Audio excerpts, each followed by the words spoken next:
nothing. Hey, Urban. How are you, sweetheart? Hi, Laverne. I'm so glad to see you guys here. You guys beat me to the punch. Yeah.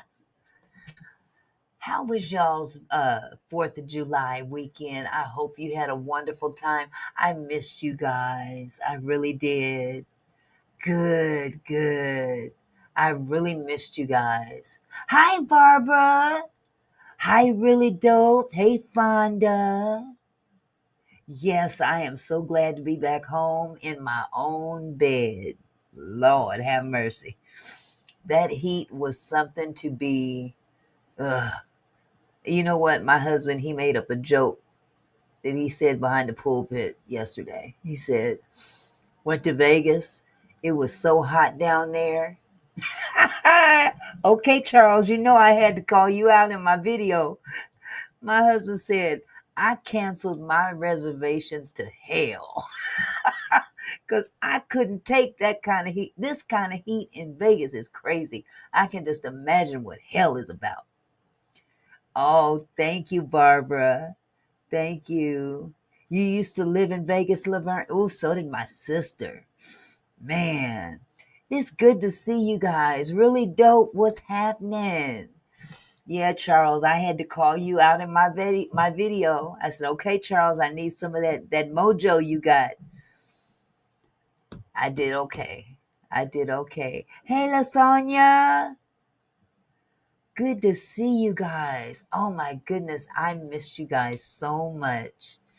Oh, you know what? Let me turn on this camera. I keep forgetting to do that.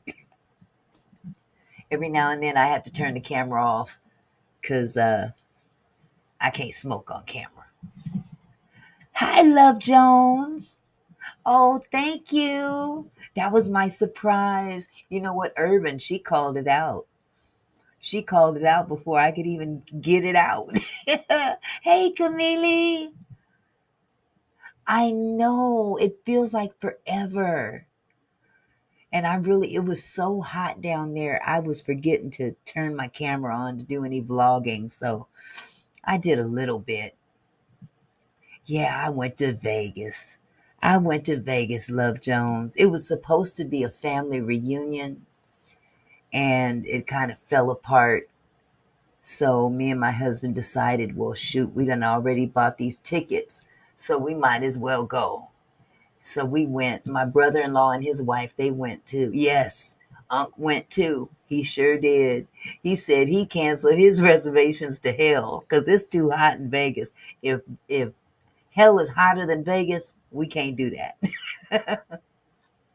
I saw that, Barbara Weaver. As a matter of fact, I was going to touch on that today.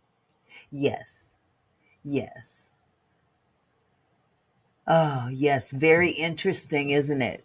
I happened to stumble across that live stream last night that wasn't really a live stream, if you know what I'm saying. This was just an old live that he threw up and confused people. I got a couple of phone calls from people saying, why is there certain people in there who aren't in there anymore? Hey, Retretta. Hey, Lawanda. Man, you know who. You know who really dope. Yes, that one.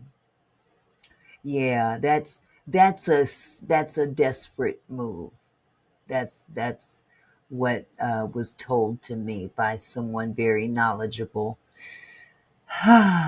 Daphne, I had a good mini vacation. I'll be honest with you, I didn't want to come back right away, but I was thankful that I made it home nevertheless. I got to sleep in my own bed.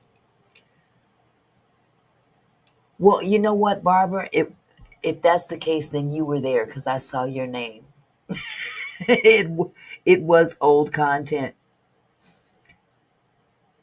and it was not a good. Oh, I got so tickled. I'm like, wow, you throwing up old videos. trying to raise some money from the new people. And because what it does is it confuses people. People think that that's a real live. And yes, they may go in the chat as a live, but then he's calling out names that are not there in the chat because what you're hearing is the old video. And it's confusing to people. And people are like, wait a minute, is this a real live? And in the meantime, he's speaking to those people through the chat. Absolutely love Jones. Yes, rents due. Rents due. Unless you're going to con somebody out of that too. Yes, yes, because you know that word don't mean much. I was supposed to get some money 2 weeks ago. That never happened. So if my husband said it very clearly, if a man don't have his word, he don't have nothing. And that's how I feel about that. You can throw up all the videos you want up on YouTube, but the desperation is real. That is what it is. Ain't it true though? Ain't it true, Barbara? Auntie, you will get the money when my 3-year-old graduates. Oh my goodness. Man, I tell you the truth. It's sad. It's really sad to be that old and you still playing young folk games. And you can't keep up with it. That's a fact. My grandfather always told me, keep my word no matter what. Absolutely. Hello, Dawn. How are you, gorgeous? Millionaires Cove. You know what? I seen your name pop up on that live stream last night, and I'm like, nah, I know this ain't real. I knew that wasn't real. Exactly, Camille. Like as if all y'all's gonna really see your own name pop up and say, wait a minute, I'm not there. What is this? Hi, Victoria. I'm doing great. How are you doing? It's sad and serious, but it is good. You can still smile and laugh. God has you, so you will always be blessed. Amen. Man, in my rear view, he is so much in my rear view, but I still feel the need to have to warn people that not everything you see is what it seems on that end. Absolutely. Absolutely, Fonda. Yes, I miss you guys so much.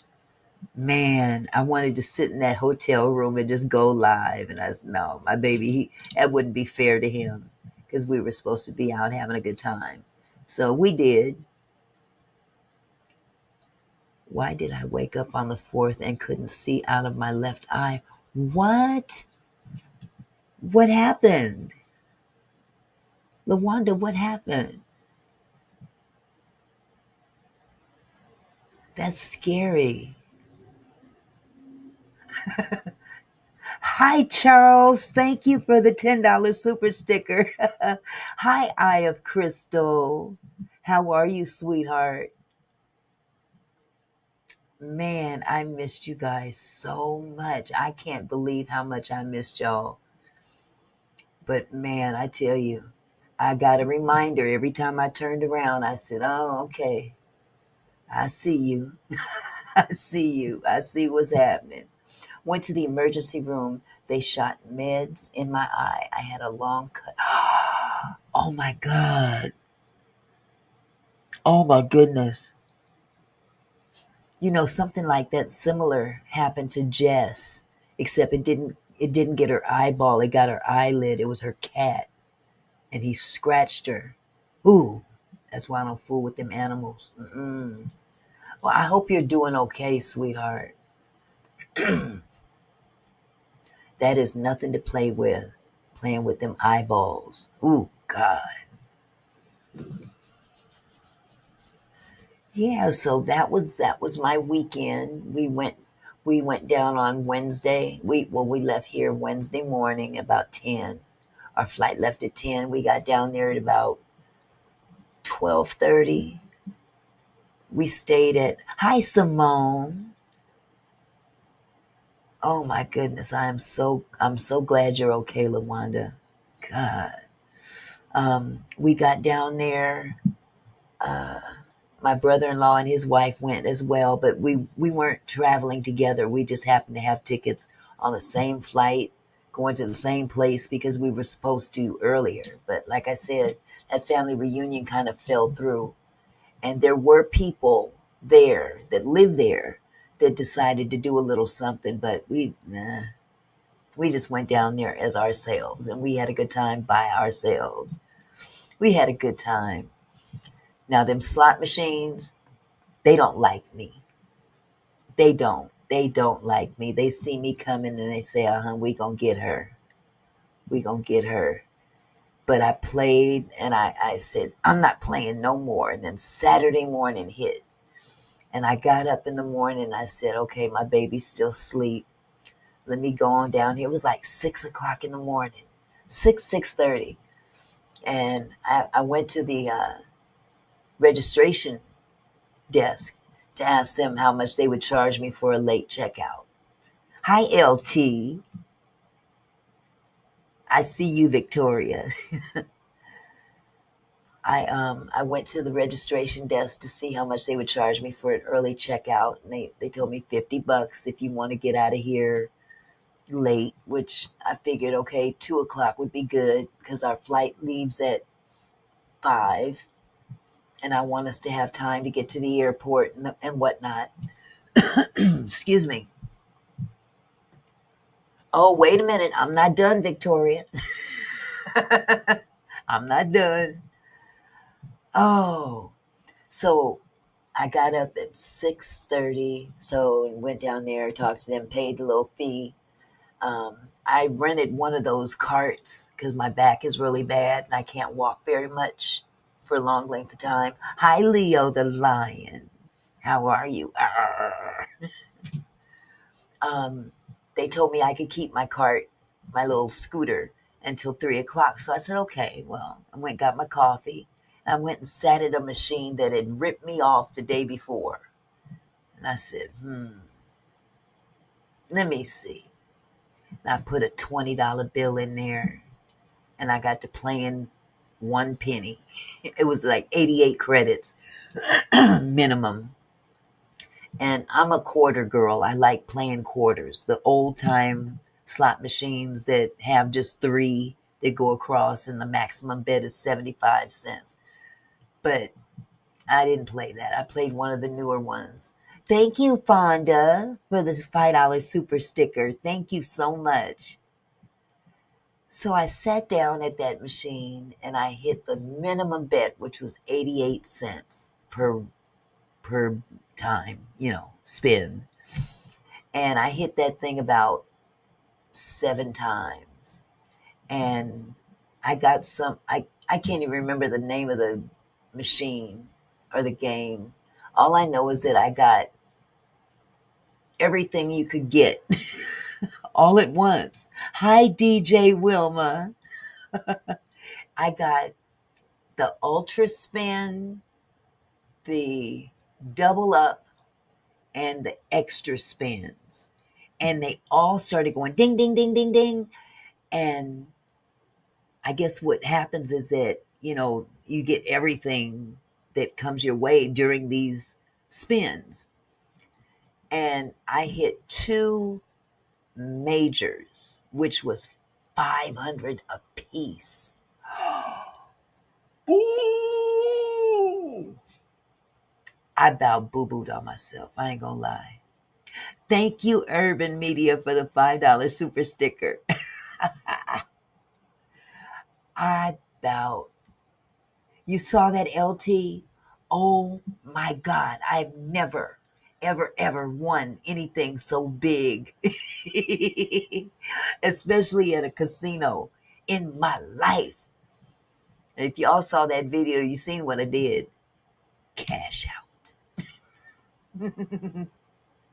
Thank you, Lady of Elegance. Thank you so much. Man, I hurried up and cashed that ticket out. back at home with all my kinfolks. That's right. It was a wonderful feeling. Because I hate losing. I get really mad when especially if I'm sitting next to somebody, and every time I turn around, they're going ding, ding, ding, ding, ding. They getting something, and I'm getting nothing. Had to get up, get out, and get my money. So I know y'all was praying for me. I just knew that it was all them prayers that you was. Yeah, I was. Look, Millionaires Cove, I wanted to scream, but then people would have probably had me committed because I was all alone. It was 6 something in the morning, wasn't hardly nobody around. The day after the 4th. And you know what? It's a sad thing. Me and my husband were looking forward to looking at the. Yes, he is all the time. God is always good all the time, Victoria. We missed the most important part of the 4th of July celebration, and that was to watch the fireworks. We slept through it. No, Urban, that wasn't well, yes, it was. That was live. That video was live when I won that money, and I hurried up and I got up out of there. I got up out of there. Yes, Fonda. I had a fit myself. I came back up to the room. My husband woke up and I said, "Oh, well, hun." He says, "You lost again." I said, "Yeah, look." And his eyes bugged up. He said, "You what? You won?" I said, "Yeah, I won. Now let's go eat." No whammies. I did record it. I did, lady. But I didn't record the actual win because I wasn't expecting to win. But after I won, I turned my phone on. I'm like, look, you guys, look, look. So it's on a video. It's on that video for the little Vegas trip. There was a couple little things on that video that I had to. I saw something that looked like they followed me to Vegas. I don't know if y'all caught that. Oh, Auntie Mickey, I love going down to the casino after 1 in the morning. Yes, yes. I like going down there when there's not too many people. I only saw you on the plane. I didn't see you win. I'm so happy for you. Thank you, Victoria. Yes, I did, LT. I won $1,000 and some change. Oh, and then I did go back again and I played another machine and I think I won like $50 or something like that. But hey, it was a win. That's when the machines hit after 1 a.m. I'm gonna have to take that under consideration. But I steer clear of casinos because they're highly addictive, and I don't want to do that. Been there, done that. Now, people like Charles Spears goes down there and he flashes that charisma on the machines, and they just cave into him. Oh, you saw her, Darlene? Did she follow me down to Vegas? Because I sure did hear that mouth. Ah, ah, ah, ah. Yes, it was Faith. It was. Thank you guys. I thank all of you because, man, that meant a lot to me. Oh, that was fun. That was fun. Don't have too many fun times like that. So to be able to share it with a lot of people was nice. She always following, hiding them dark. I know her. Her and her little friend. Exactly, LT. I was like that too. I used to close out Muckleshoot up here and then go to work right afterwards and I felt so bad. $65 free play and nothing. I think there's a trick to them $65 or all those free plays. I think they're designed to lose. They don't want us to win, especially if they've given us free money to play with. I think that's just for the excitement, but it's just me. I'm not a big casino person anymore. I did. And I got to the point where I was feeling really bad, I just said, can't do that no more. Okay, Charles, rub it in, rub it in.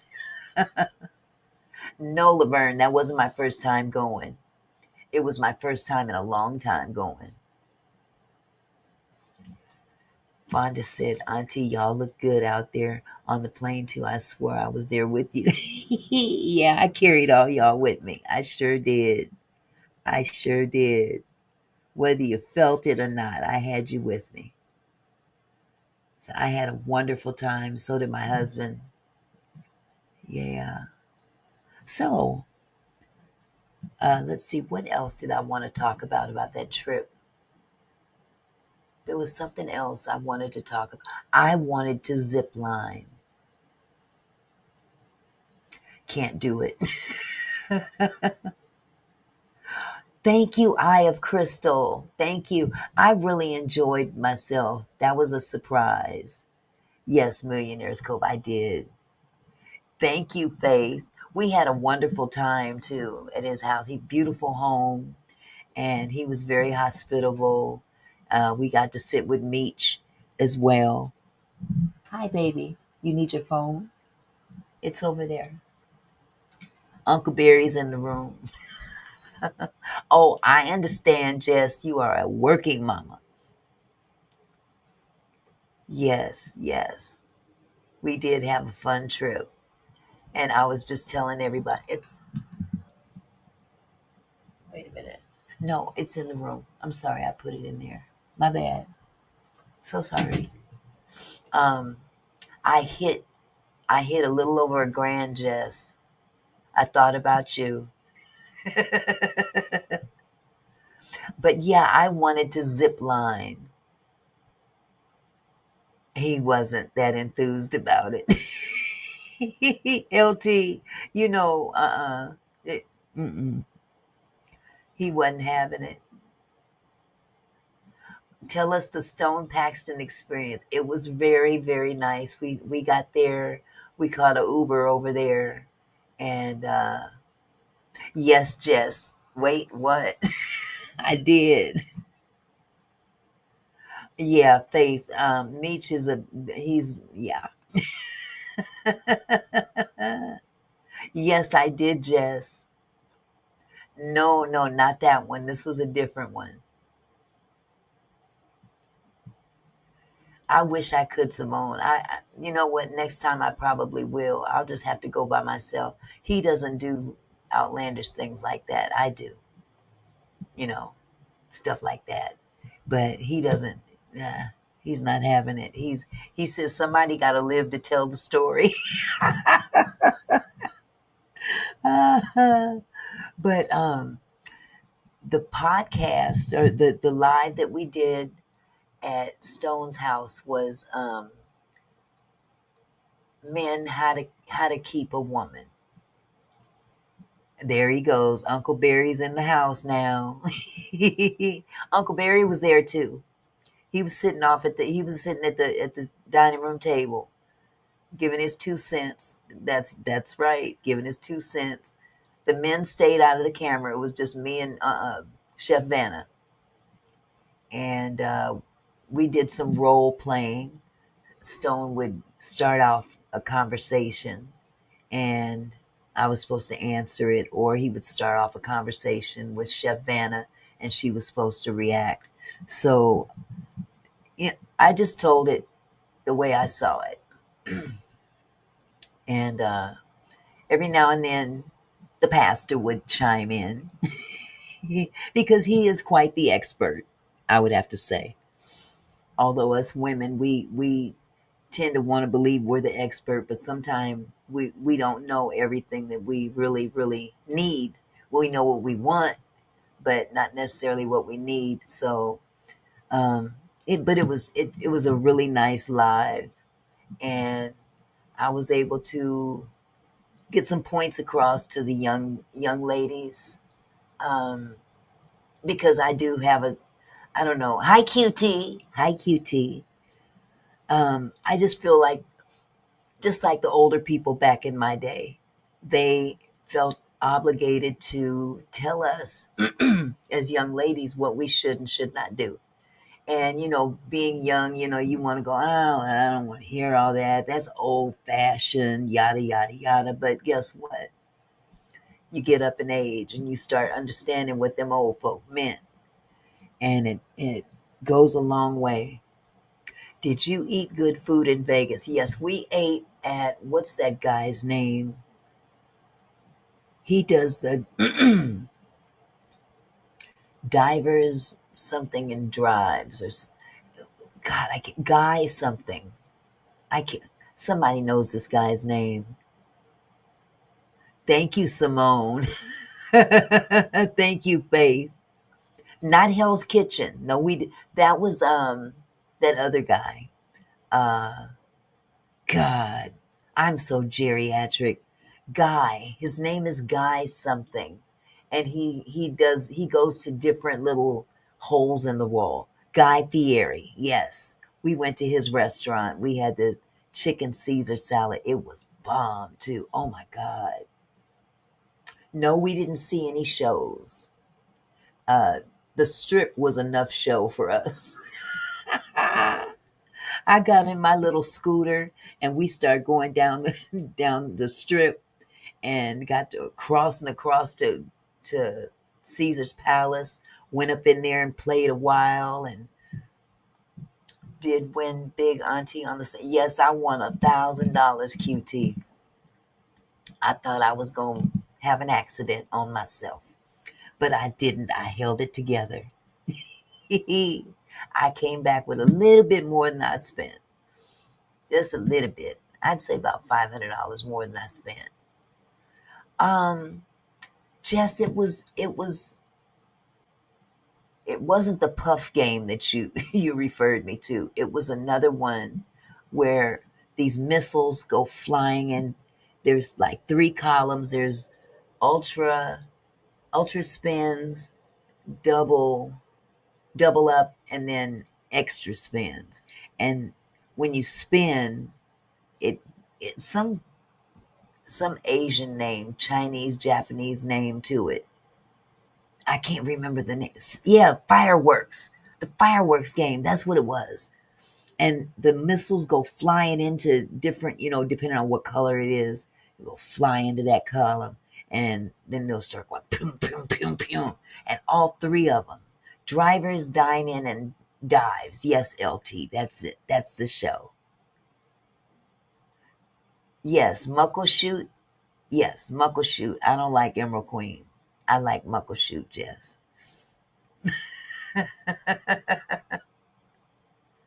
Yeah, well, it was not quite a cannonball, but they were missiles. And there were three different colors. There was like purple, the middle one was red, and the third one was green. And depending on what missile popped up and how many points it had, you boom, you hit it. You didn't miss the fireworks. You got exactly. I got the fireworks. I won the fireworks. Absolutely, Urban. That would be so fun. Yes, yes. I keep fat fingering the keys. Purple, green, red. Yes, Jess, that's it. Absolutely. Exactly. Exactly, Darlene. I said, shoot, Vegas don't never treat me good. And then boom. Yes, yes. I had a ball. I had a ball. Oh, you saw Kelly Clarkson in Las Vegas 2 years ago. Wow. I have Crystal. I bet she put on a good show too. You're going to Vegas in September, QT? Shoot. Don't give me no ideas. Man, we slept right through the fireworks. We slept right through the fireworks. They told us that they were going to do fireworks at 9:30, and we got up at about I woke up at about 9:45, looked out the window thinking I'm going to see some fireworks. They told me, "Oh no, those were at 9." You're absolutely right. It's not as hot in September. I want to see Bruno Mars so bad. We going in August after Hawaii. Bruno Mars is going to Vegas. Oh my God. I love me some Bruno Mars. I love me some Bruno with his little short self.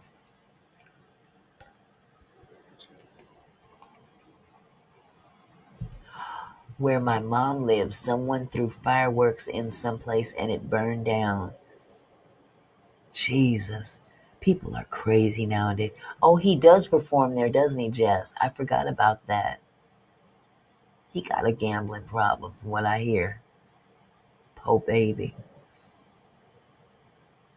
That too. That too.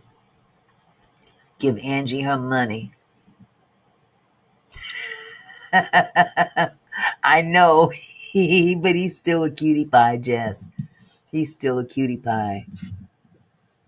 Yes, he should stay away from casinos unless he's performing. Auntie, you can put on a show doing Mother Jones. Hallelujah.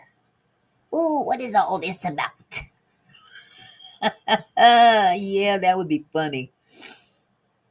So, but speaking on Angie Stone, no, he did not talk. I don't think he did mention Angie. I think he did might have said something about justice for Angie Stone, but um, we didn't talk about Angie Stone. But as you guys that have might just come into the chat might have seen, uh, another content creator went live last night, and it didn't take me long to figure out that this was a it was not really alive, not the way that we know them to be. This was an old live with the new chat. And all that is basically, y'all, is a desperate move to make more money. I knew it wasn't the real live when I saw Charles Spears in there donating $10 super chats to him. And then I saw Millionaire's Cove in there saying, hit the like button. And then I saw Jess in there saying something about donate to Cash Apps. And I'm like, this is a bogus live. I was done. Auntie, do you know if they still have her home? I saw it being shown and it looks a lot emptier than when she first. You know what, Lawanda? I heard that it was in foreclosure. I don't know that to be true. That's allegedly, but I heard that it's under foreclosure. Yeah. Excuse me. Thank you, Retread. I enjoyed myself. Yes. You unsubbed from. Okay, I'm kind of slow right now, Urban.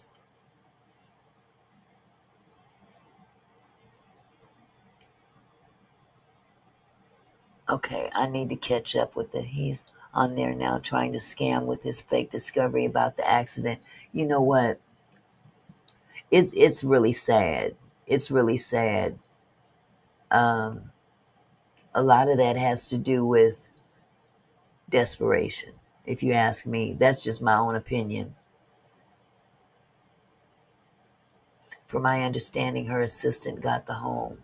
I'm not sure about that, sweetheart. I hope somebody got it. Honestly, I would hate to see it go into foreclosure. Barbara said he's on there now trying to scam with his fake discovery about the accident. Yeah, you know what? I wouldn't doubt it.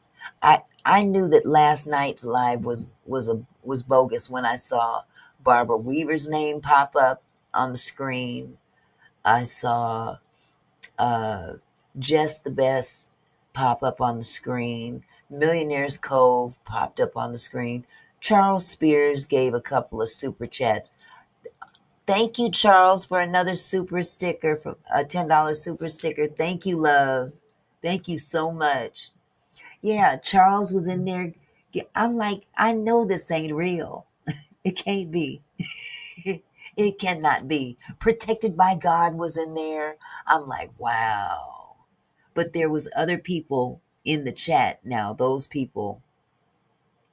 Wait, Auntie, what live are you talking about? I'm talking about someone's live stream last night that they did, and your face popped up. Barbara's popped up. Protected by God. Uh, Millionaire's Cove. I'm like, I know this ain't live. I mean, this ain't real. What live was it? The one that he did last night. Yes. That other individual. Yes. Remember the last time he did something like that? He put up a live, an old live, but it was like a premiere, something we had already done. I believe it. I'm sure he is. And he can stay live right over there. Look, I talked to somebody very important today who checked with me to make sure it was what they were seeing. And I said, absolutely, that this is what you were seeing, a fraud. And this person told me, no, desperate, at it again. Desperate.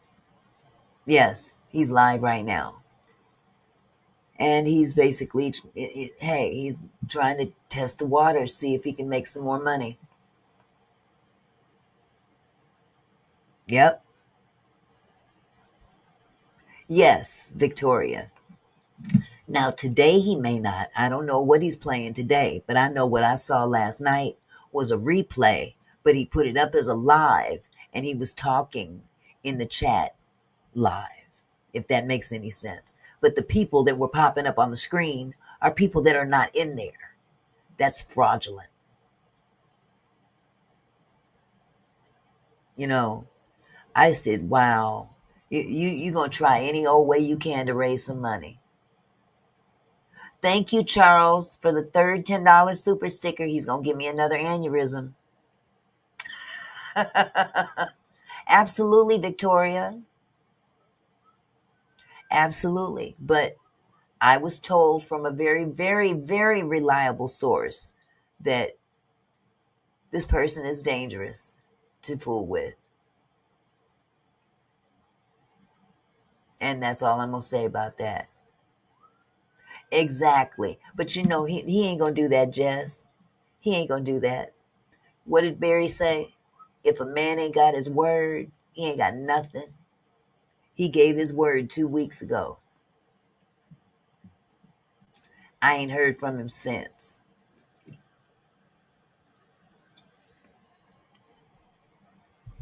Yep.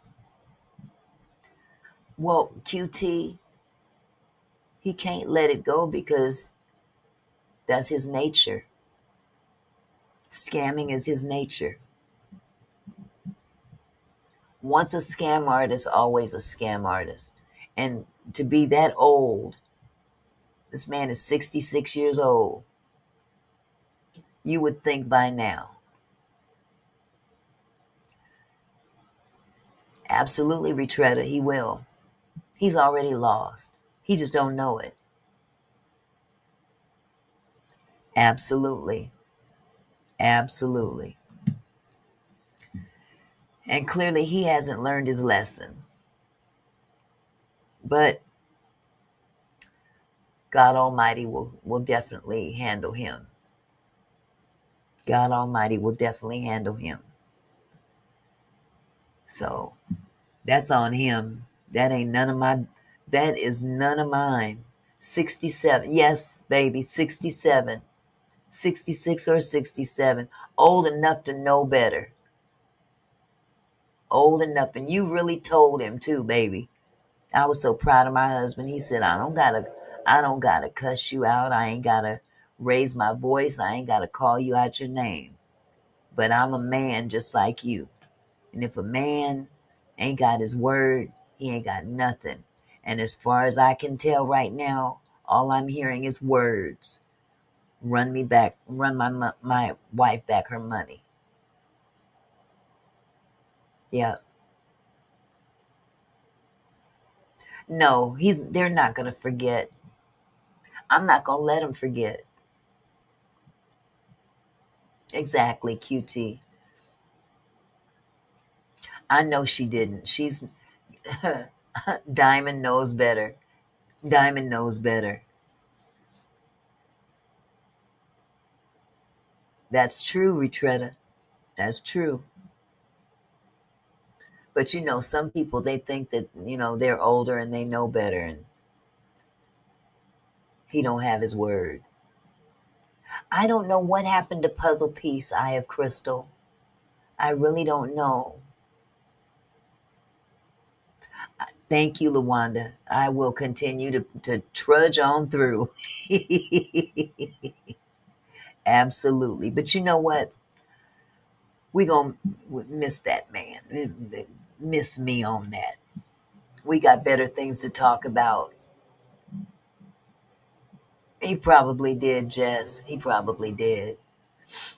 But what I am going to bring up today, exactly, Faith, um, another Tyler Perry scandal is out there. Thank you, Charles. Another $10 super sticker. I feel like I'm at the slot machine now. Ding, ding, ding, ding, ding, ding, ding. Charles hit me again. He just hit me up again. Ding, ding, ding, ding, ding. Yes, he is. That is my guy. I love me some Charles. That's my brother. I know, Barbara. I miss paperwork. I really do. Absolutely. And we're going to go over this one. I just hit a bonus round. I sure did. Yes, Eye of Crystal, we have another Tyler Perry story. And I think this is no better time than to go over this right now. I got a lot of notes here, but oh, you know what? I forgot one thing that I'm going to need to grab. I'll be right back.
Okay.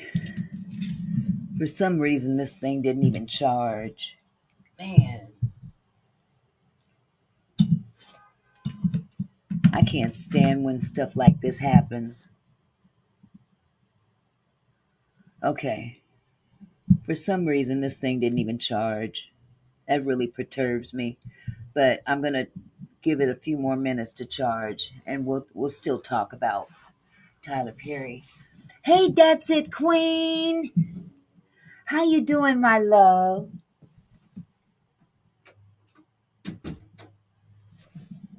Oh,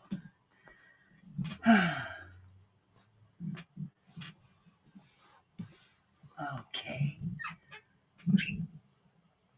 see. Is it? Okay, it's charging. Before we talk about Tyler, I'm going to give this time to charge. We do also have the Texas flooding that I want to touch base on as well. How many of you are from Texas here or are living in Texas at this time? Put a 1 in the chat if you are in Texas.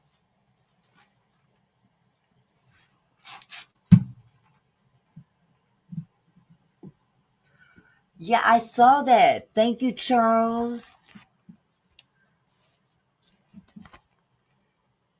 This is really, really, really sad. This whole situation in Texas is really very sad. So, LaWanda, what part of Texas are you in, sweetheart?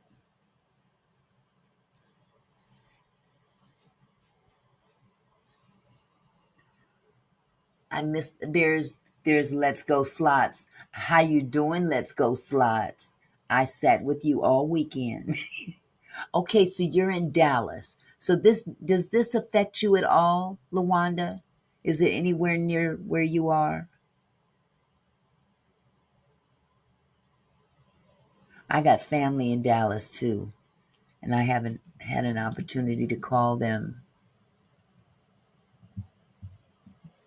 Okay, good. I'm glad that it's not impacting you. I feel so bad. Feel so bad for those people. Oh, I have Crystal. Gotta go enjoy the show and hit the like button and share. Thank you, I have Crystal. Thank you, sweetheart. Yes, it is, Auntie. All those children. It's so sad. Yes, it is. Paperwork is in Dallas. I thought paperwork was in Houston. See, in Dallas now? That's what we're going to talk about, QT. The notification system failed them. Okay, so Paperwork Party is in Dallas. I thought he was in Houston. Wow. Okay, Paperwork lives in Houston, Texas. What about the lost children? Well, so far from what I've been able to gather, I've been looking at updates here and there.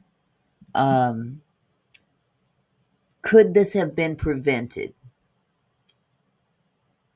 Oh, okay, babe. She's in Denton. Okay. He's in Mexico on vacation.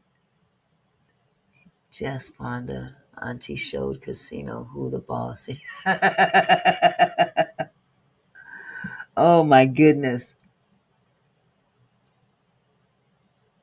Okay, so according to what I've been seeing on some of the news reports, it says that this could have been prevented in terms of the many deaths that took place.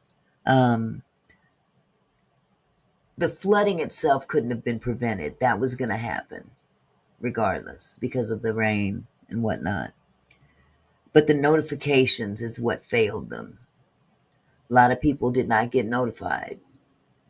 And so far, at my last checking, the death toll has risen to 104. 104 people. Hi, Catherine. Oh, goodness. 10 campers still missing in central Texas. Flash floods near the Guadalupe River. Now, those 10 campers, there might be an update on that. The campers are from an all-girls camp. Says new evacuations in the making and growing concerns as more rains threaten an already devastated region, and searchers are still searching for missing people amidst the rubble in the piles in the river. And that's the devastating part. People were trying to, there was only 2 ways out of there. 2 ways. And they couldn't get out. They just couldn't get out. They were literally buried under rubble. Exactly, Retretta. Now that I didn't hear about QT, but it wouldn't surprise me. That wouldn't surprise me one bit. But my goodness, most of the deaths were near the Guadalupe River.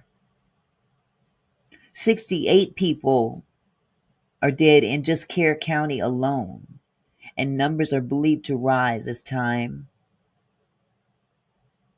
and searching progress. Among those were 28 children at Camp Mystique, young girls just washed away as they slept. They were asleep in their beds.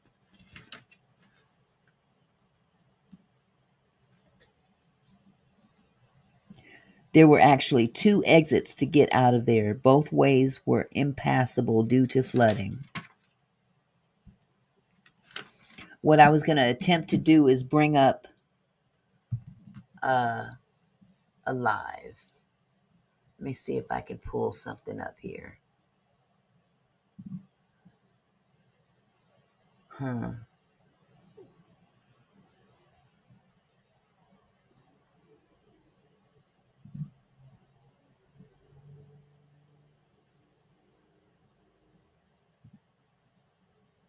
Oh, what now?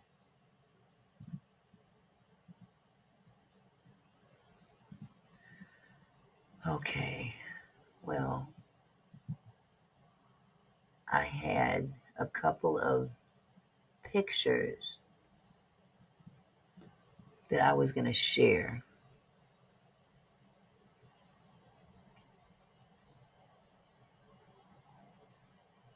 Oh my goodness, Catherine, I heard the news report that they got 27 inches of rain in a short amount of time, and a dam broke as well. Oh my God. QT says, National Weather Service is an agency of the United States federal government that is tasked with providing weather forecasts, warnings of hazardous weather, and other weather-related products. This is devastating news. And I just can't. Let me see if I can pull this up for you.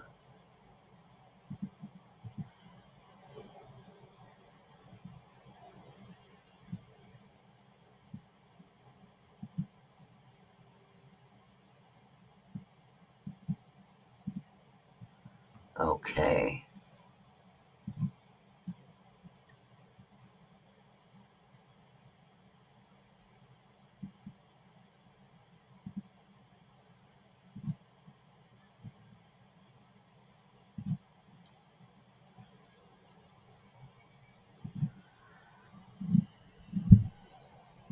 Okay, pardon me if this doesn't look right, but let me get this off the screen.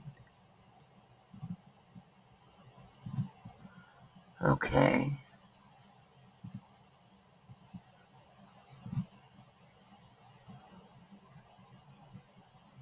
Okay, where did it go? Where did it go?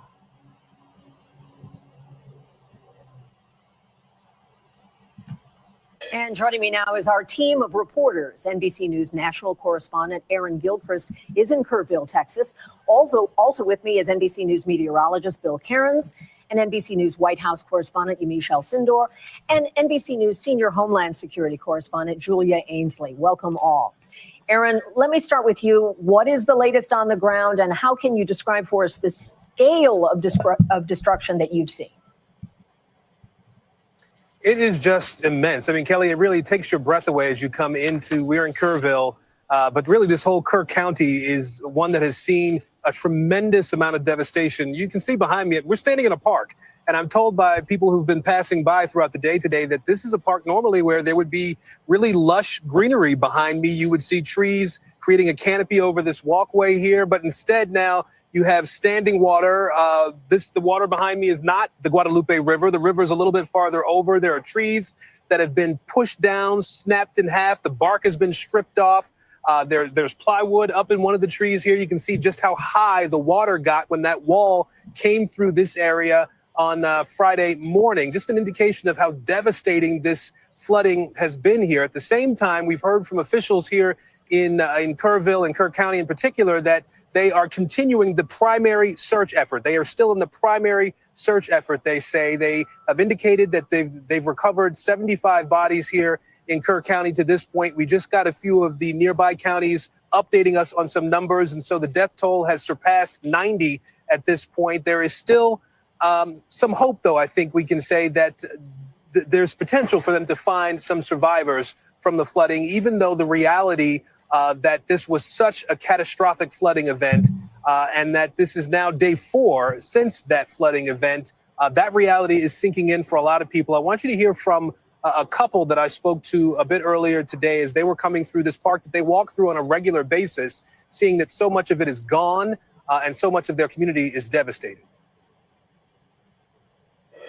It's really sad because you know what happened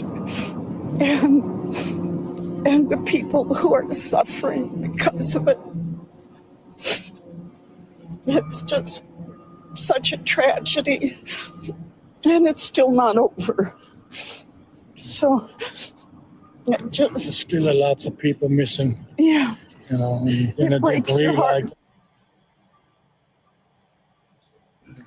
Now, county officials have said that they have a 62-mile area to search along the Guadalupe River that really runs through a huge portion of central Texas here. And while they're doing that, you may be able to hear some of the heavy machinery that's in the background here. They've been here all day removing debris, and that's a scene that is playing out up and down this river and will be, Kelly, likely for several days. And I'm sure there's much more to this beyond just the striking images, but I'm sure there are sounds and smells on the ground where you are that are just really making this overwhelming. It is an area known as Flash Flood Alley. And what have you heard from survivors about just how quickly this all escalated? Well, people were just surprised. The Flash Flood Alley, people we've talked to said they are used to flooding. They see the water rise in this area on a regular basis. That's not unusual to them. People who expected the worst thought they might get some water, maybe a little mud in their homes. Instead, you had homes that were ripped off of their foundations and pushed down the river because you had a wall of water that was, the estimates are between 20 and 26 feet high, or higher than the river typically would be.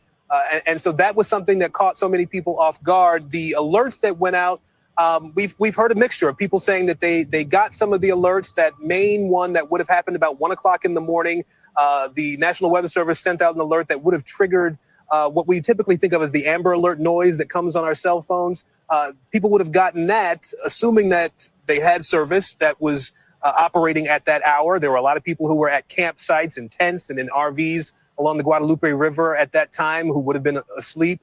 We don't know if to a person if they had their alerts turned on, so they would have received that alert. But there are a lot of questions about that part of this situation, Kelly, where people are trying to get their heads around what sort of alerts went out, the timing of those alerts, what additional alerts maybe should have gone out, all questions that people are asking and at some point will have to be answered, although the concentration right now is really on trying to find people who are still missing. Of course, and that's where it should be. Thank you, Aaron, for bringing us the updates right from the scene. And let me turn now to Bill, who I hope you can explain the difficulty in predicting storms like this one, even for people familiar with flooding. Yeah, this is an area that gets thunderstorms a couple of times, every week for the most part. And the predictions were for a heavy rainfall event and thunderstorms. The National Weather Service had set up to 7 inches. Well, obviously, we well exceeded that. And even though they thought there could be flooding, no one predicted that there would be this catastrophic level of flooding that rivals the worst ever recorded going back 100 years, 150 years in this region. These are some of the rainfall totals. And there were 2 flash flood events. There was the one that hit the Guadalupe River and the camp there. That was this one that produced about a foot of rain. And then as we went through Friday night, July 4th night into Saturday morning, we had almost 20 inches of rain outside of Austin. And this flash flood was totally separate. You just showed the video there in Georgetown, and that has already taken 12 lives, and there's still another 8 to 10 people missing from that flash flood. So why did we have these back-to-back historic events? We can blame Barry. This storm, about 9 days ago, came into Mexico. That moisture got trapped along the side of the mountains. It was drawn northwards by the wind, and it sat over the top of Texas. Tropical moisture just sitting there. It was just waiting for a trigger. And those thunderstorms started, and it formed this complex of storms that just didn't move. This is a loop over about 12 hours. When you see that red or that pink, that's the extreme rainfall rates right over the Guadalupe River area, and that's what caught everyone. And this happened from about 10 p.m. till about 5 to 7 a.m. in the morning, when everyone had just gone to bed, poured all night long. And on top of that, the ground was parched. The river was only at 3 feet deep.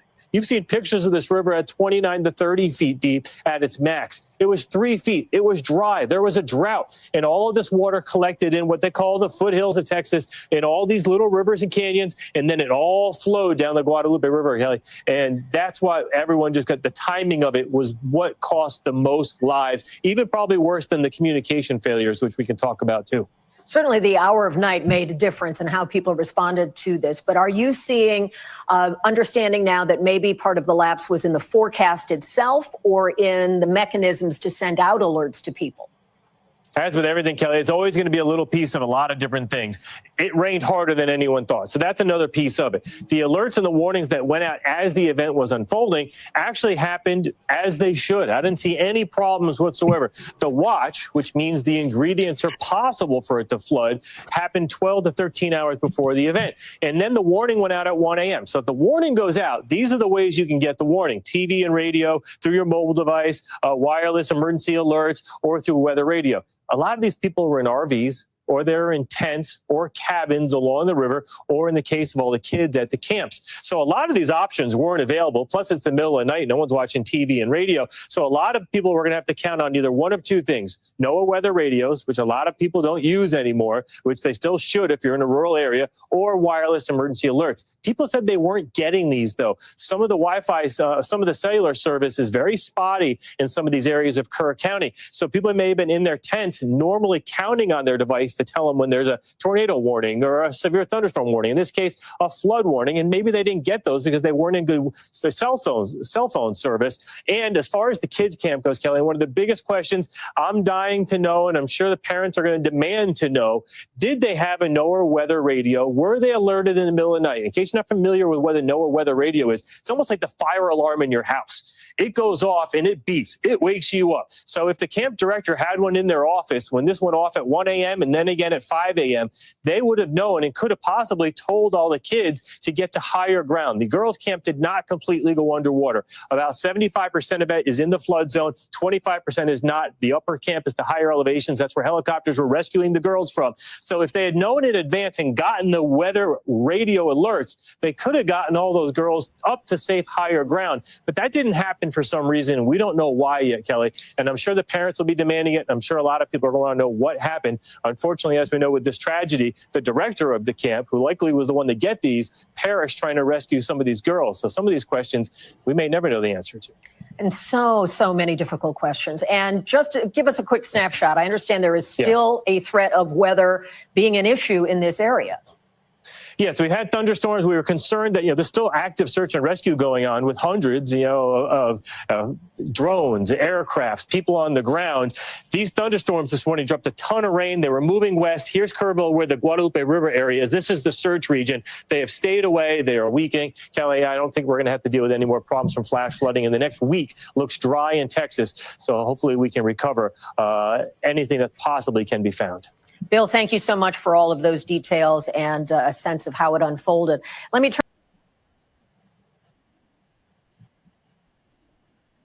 in the way that officials have come out defending the administration's federal response to these terrible floods in Texas and the potential for a presidential visit to the region, which is something we would expect. What is your takeaway of how the Trump administration has responded? Well, Kelly, I think you're right to really point out that the tone here was striking from the White House. The White House press secretary really in a defensive posture today. She came out saying that any sort of questioning of staffing or resources that the National Weather Service had, or any sort of critique that would place blame on the president and the cuts that DOGE, the Department of Government Efficiency, have made to the National Weather Service, that they're just ridiculous and really politicking. So the White House here is saying that the National Weather Service had everything that they needed in order to give out the proper and ample warnings to people. They're also saying that the president is looking at possibly going to Texas on Friday. The president said probably Friday, but nothing has been finalized. And as you know, Kelly, these presidential trips take a lot of resources. So in the past, presidents have been cautious about going to natural disaster areas because it means that there's going to be first responders and all sort of resources that need to go into a presidential trip. So it's still TBD on when President Trump will actually be going down to Texas, though the president has been saying that he's making all the resources of the federal government available to Texas in this time of need, Kelly. And they can take their time to sort out when it's appropriate. Obviously, there's still so much action that is taking place. You mentioned the DOGE cuts, and certainly prior to these storms and the hurricane season, there was a lot of strong words from the administration across the president and the cabinet about the need to have cuts in some of these federal agencies, and a belief that a lot of what they were doing was not delivering for people in various communities when things happen. In terms of DOGE cuts, are they drawing any questions about the future of resources to these agencies, whether it's FEMA or whether it's the weather-related agencies, and what they will need going forward? Yeah, well, we've heard from local Democratic officials in Texas, as well as Senator Schumer, both of them and a number of other officials on the Democratic side, saying that they want an investigation to see if any staffing cuts that were carried out by DOGE or the Trump administration, whether or not they had any impact on Texas's ability to warm and have ample staffing needed in this flood situation. The other thing that you bring up is that President Trump has hinted and at times said outright that he wants to get rid of FEMA, which is, of course, a big agency that helps in natural disasters. FEMA's on the ground right now in Texas, and they also do things like go to hurricanes and other places to help states deal with disasters. And the White House press secretary was asked specifically, is the president thinking about rolling back his plan to shut down FEMA or strip away resources to FEMA? And all she would say was that the president wants states to do as much as they can and even more, but she would not answer the question directly. And that tells me that the president is not really moving off of the idea that FEMA could be done away with, though, of course, that's striking because you see in Texas, there are these heartbreaking stories, and it is the federal government and FEMA that is helping people, Kelly. It was very notable that she was asked more than once about his position on that, and she did not embrace the position he has publicly stated before. So that is definitely a space for us all to watch. And bringing up FEMA makes me want to turn to Julia now and to get a sense of what you think is critical here in terms of how FEMA uses money for things like this kind of circumstance. And you've been doing a lot of the reporting related to cuts they have made and so forth. So what is the picture? That's right. Well, certainly from where Aaron sits, so much is being handled locally. But FEMA, of course, is our National Emergency Management Agency administration, and it has really come under the crosshairs of this administration. And in fact, it took a real last-minute maneuvering right before hurricane season for the current acting head of FEMA to keep on 2,600 employees that were about to be let go. And those are the people who are brought on seasonally every year to respond on the ground to incidents just like the ones that we're seeing in Texas. I'm sorry, y'all. I'm sorry about that. This thing was going to keep going on and on and on, but I just had to make note of something that Lawanda pulled up or said.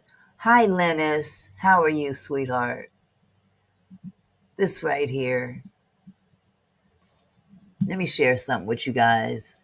And I know that this whole FEMA thing, this whole Texas flooding thing is horrible.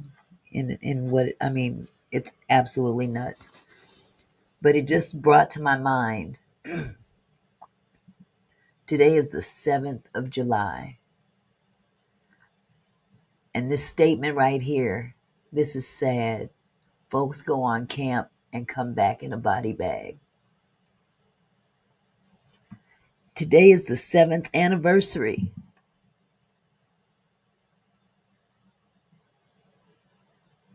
of losing my son. He went camping too. 7 years ago, he and his family went camping, and he came home in a body bag. And I didn't realize it was today until I saw the date.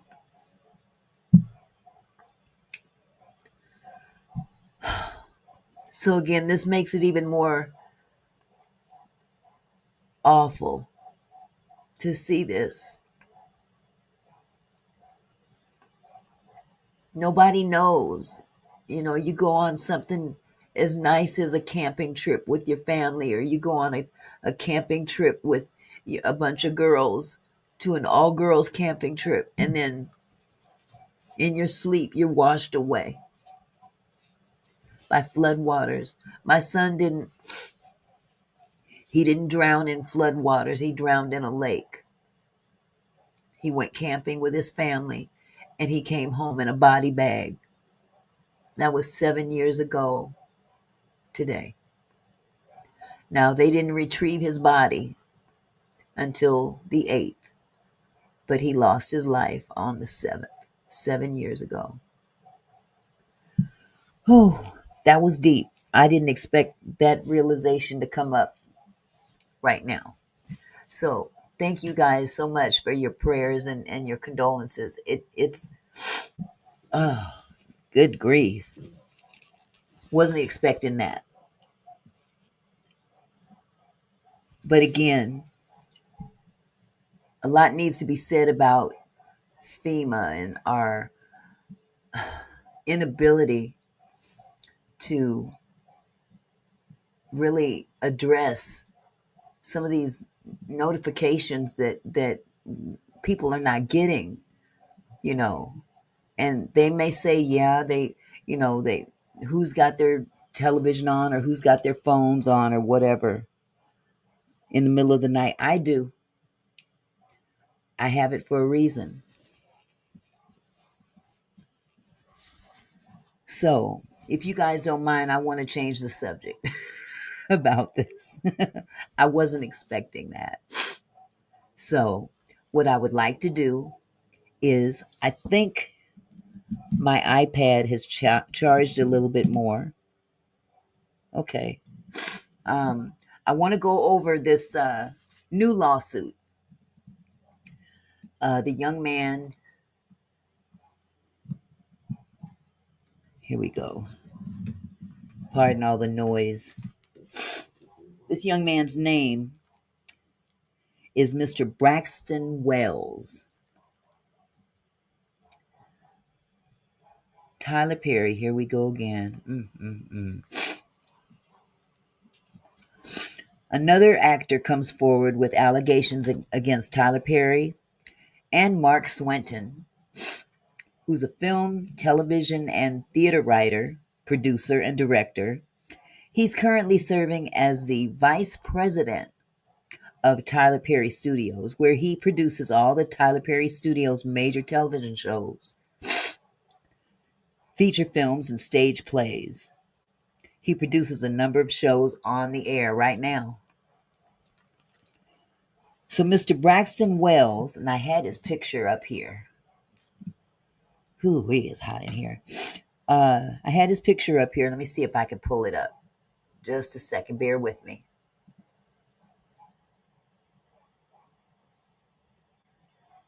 Where'd it go? Where'd it go?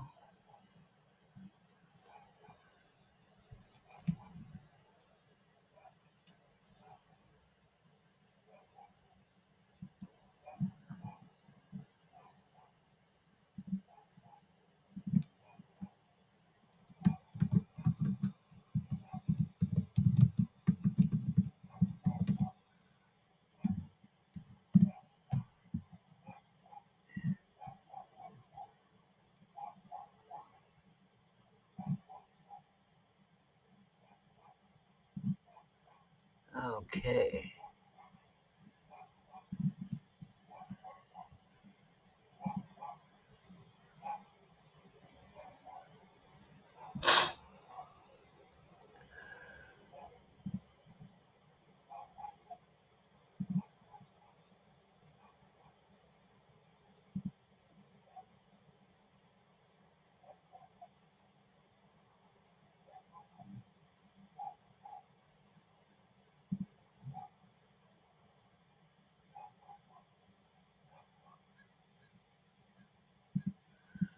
Okay, let me pull up this picture for you.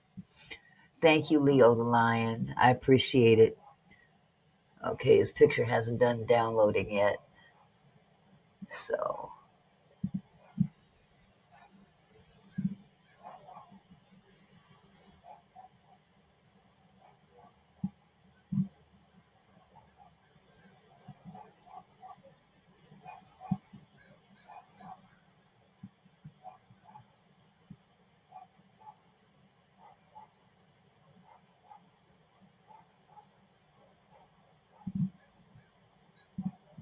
okay.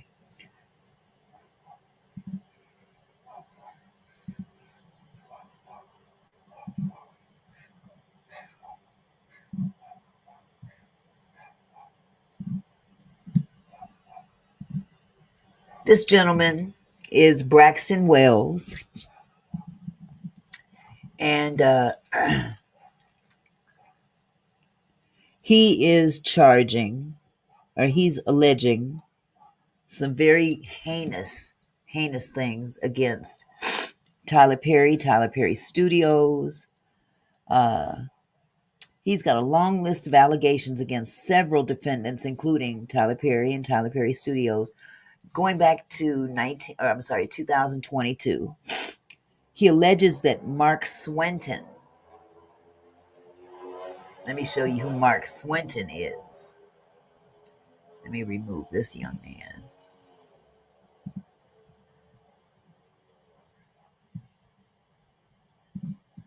Mark Swinton.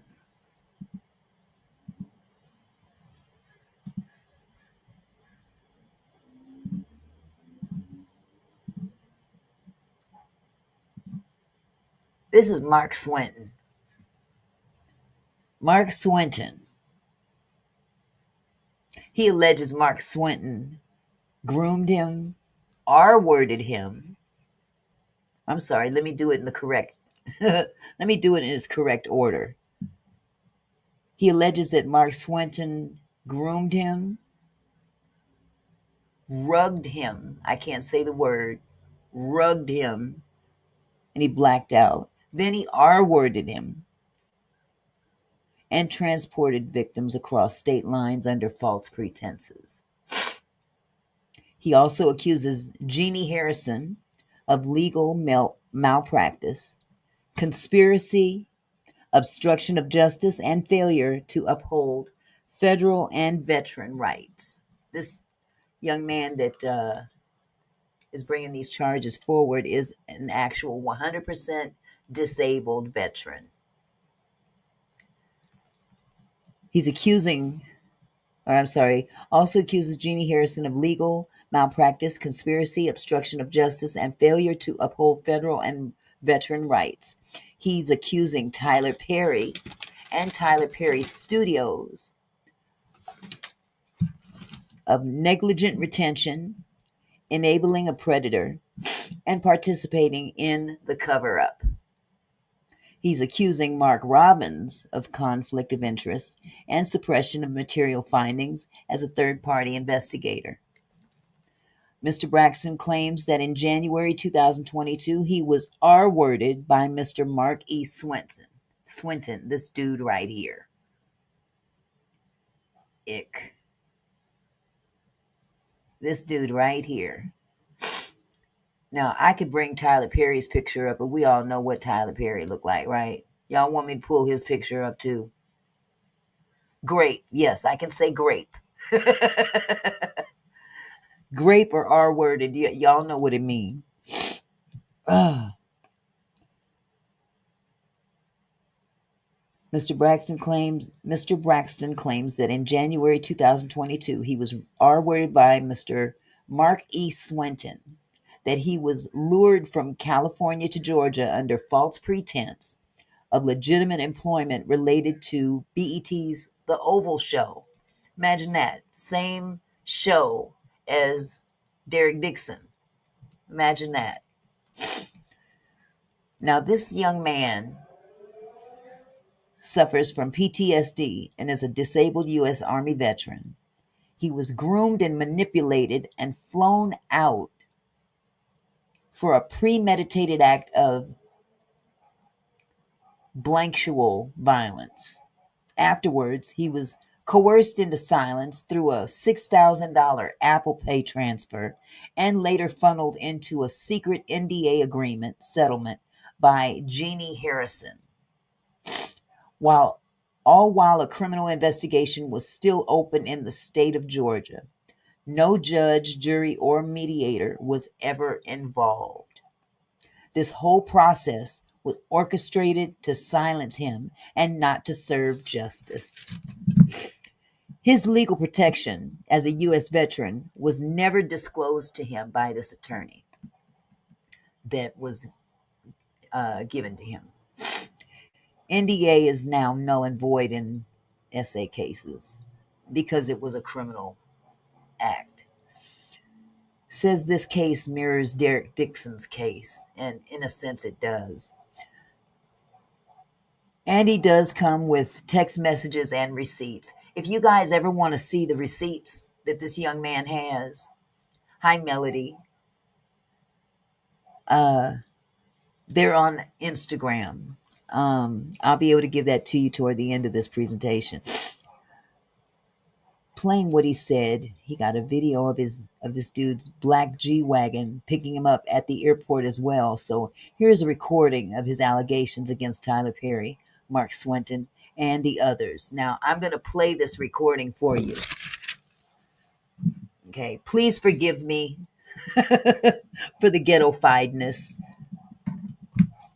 because I didn't have everything in place. But I'm going to play this recording for you nevertheless. So just bear with me just a second.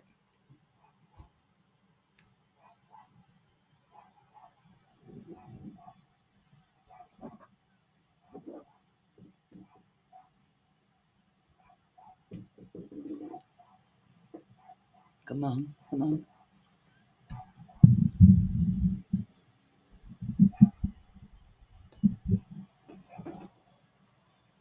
Sometimes, man, I'm trying to tell y'all this. Y'all gotta understand it. Don't be me. It be the stream y'all service. Okay, hold on just a second.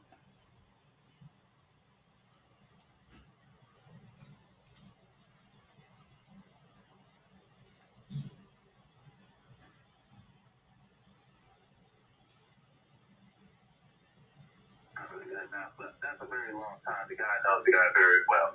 So I'm going to do the investigation, right, guys? Michael Robbins sends me a message. He has this other paralegal that's typing up all my stuff. Okay, she's listening to everything, my whole testimony. I tell everything. I tell her everything what happens. I even got the testimony written out and everything. I literally have everything. So, I'm over here trying to figure out, okay, should I get an attorney? I don't know what to do. This just doesn't seem right? So I'm trying to figure out how to get an attorney. I let Chris know I want to get an attorney. The dude gets pissed off. I'm like, you don't need to get an attorney. You're just going to cause problems and all this and blah, blah, blah. We can't have this happen. And I'm just like, well, I need to be protected because I don't know what these guys are going to do. They're going to manipulate me. These guys are very powerful. They're billionaires, They can do anything. I don't have shit. I ain't got money like them. I don't have shit. I don't got nothing like them. I'm just trying to take down the person who sexually assaulted and raped me. That's the person I'm trying to take down. But here, it gets even much better. While I'm looking for an attorney, I'm looking for entertainment lawyers to try to see who's connected in the business that can really help me out in this situation because I don't have anybody. I have a case, but everybody's not trying to take on my case because it's so political. People don't want to ruin their reputation. And I don't know why people don't. I just feel like it's just so stupid how this entertainment business runs. These people are sitting here like, oh, I'm not trying to mess up my political rep, if I take on a case like this, and then they're just ruining it. Who gives a shit, man? You got a person over here that's been sexually assaulted. That's a felony crime. Let me say that again. That is a felony crime. Okay?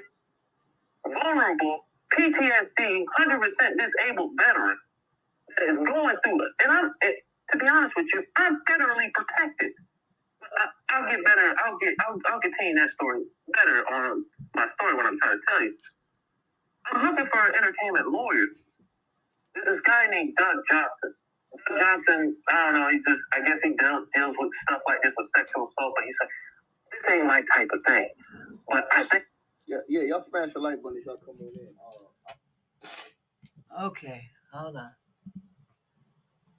That didn't go well. Hold on just a second, y'all.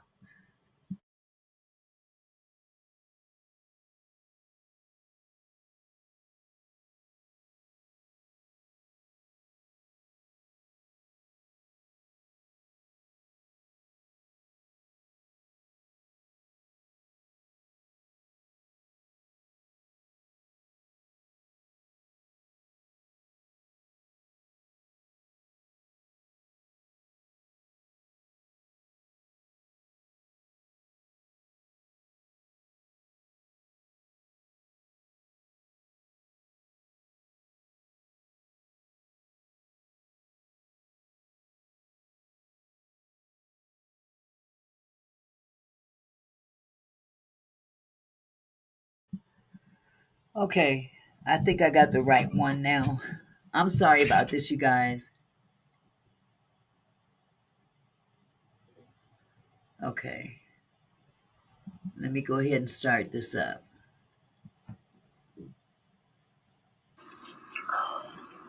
All right.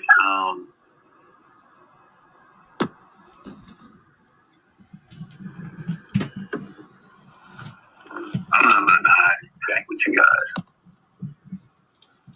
I'm not about to sit here and be afraid and be silenced by people knowingly they did me wrong. I'm calling out Tyler Perry Studios. I'm calling out Mark Swinton. I'm calling out Jeannie Harrison. I'm calling out Michael Robbins. I'm calling out Tyler Perry. And I'm calling out Mark Temple. And I'm calling out Chris Giovanni.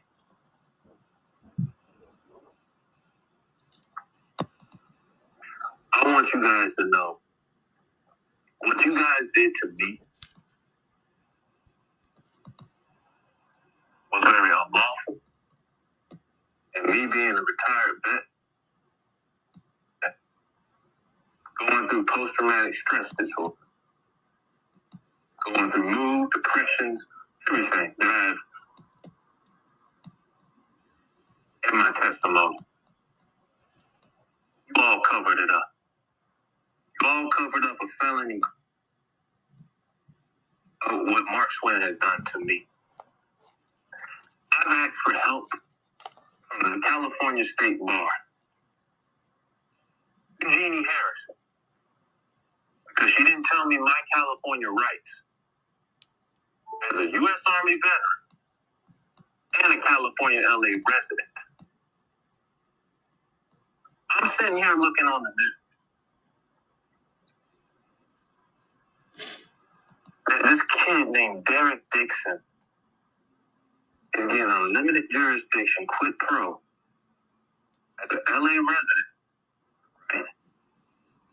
His incident happened in 2020 in Georgia in an employment place. He said he had a sexual harassment, and he was groped by Tyler Perry in Georgia as an employment place. He's an LA resident. All right, y'all tracking what I'm saying? 2022, my incident. I get sexually assaulted and raped. Out. It's a felony crime. And it happened in Georgia as an LA resident. If you guys don't know the laws in Georgia, this is what they put against me. They said I had a 2-year patient. I got 5 months late. 2 years of statute. 2 years of statute of limitation. Right? Now, let's go back to Derek Dixon. 2020.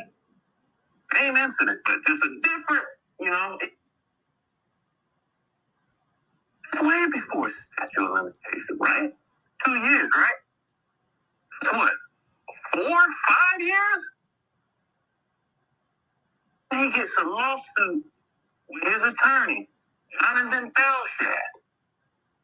Jonathan Delshad lawsuit. It's all over TMZ. It's all over Fox. It's all over every news outlet. Right? Every news outlet. But my civil attorney. Now, let's look.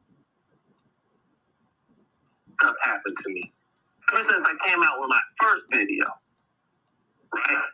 And I'm going to tell you right now, Mr. TP, I'm not afraid of none of y'all. I'm not afraid of none of you lawyers. I'm not even part of this business, entertainment business anymore. You're going to get exposed. Me being with Yahweh Elohim, Yahshua the Messiah, I am covered. And I'm about to expose every demon that is literally possessing you right now. I met a guy who's my manager named Chris Giovanni. Now, I was, I had an agent out in Atlanta. Her name is Joy Purvis. Everybody knows Jay Purvis, of course.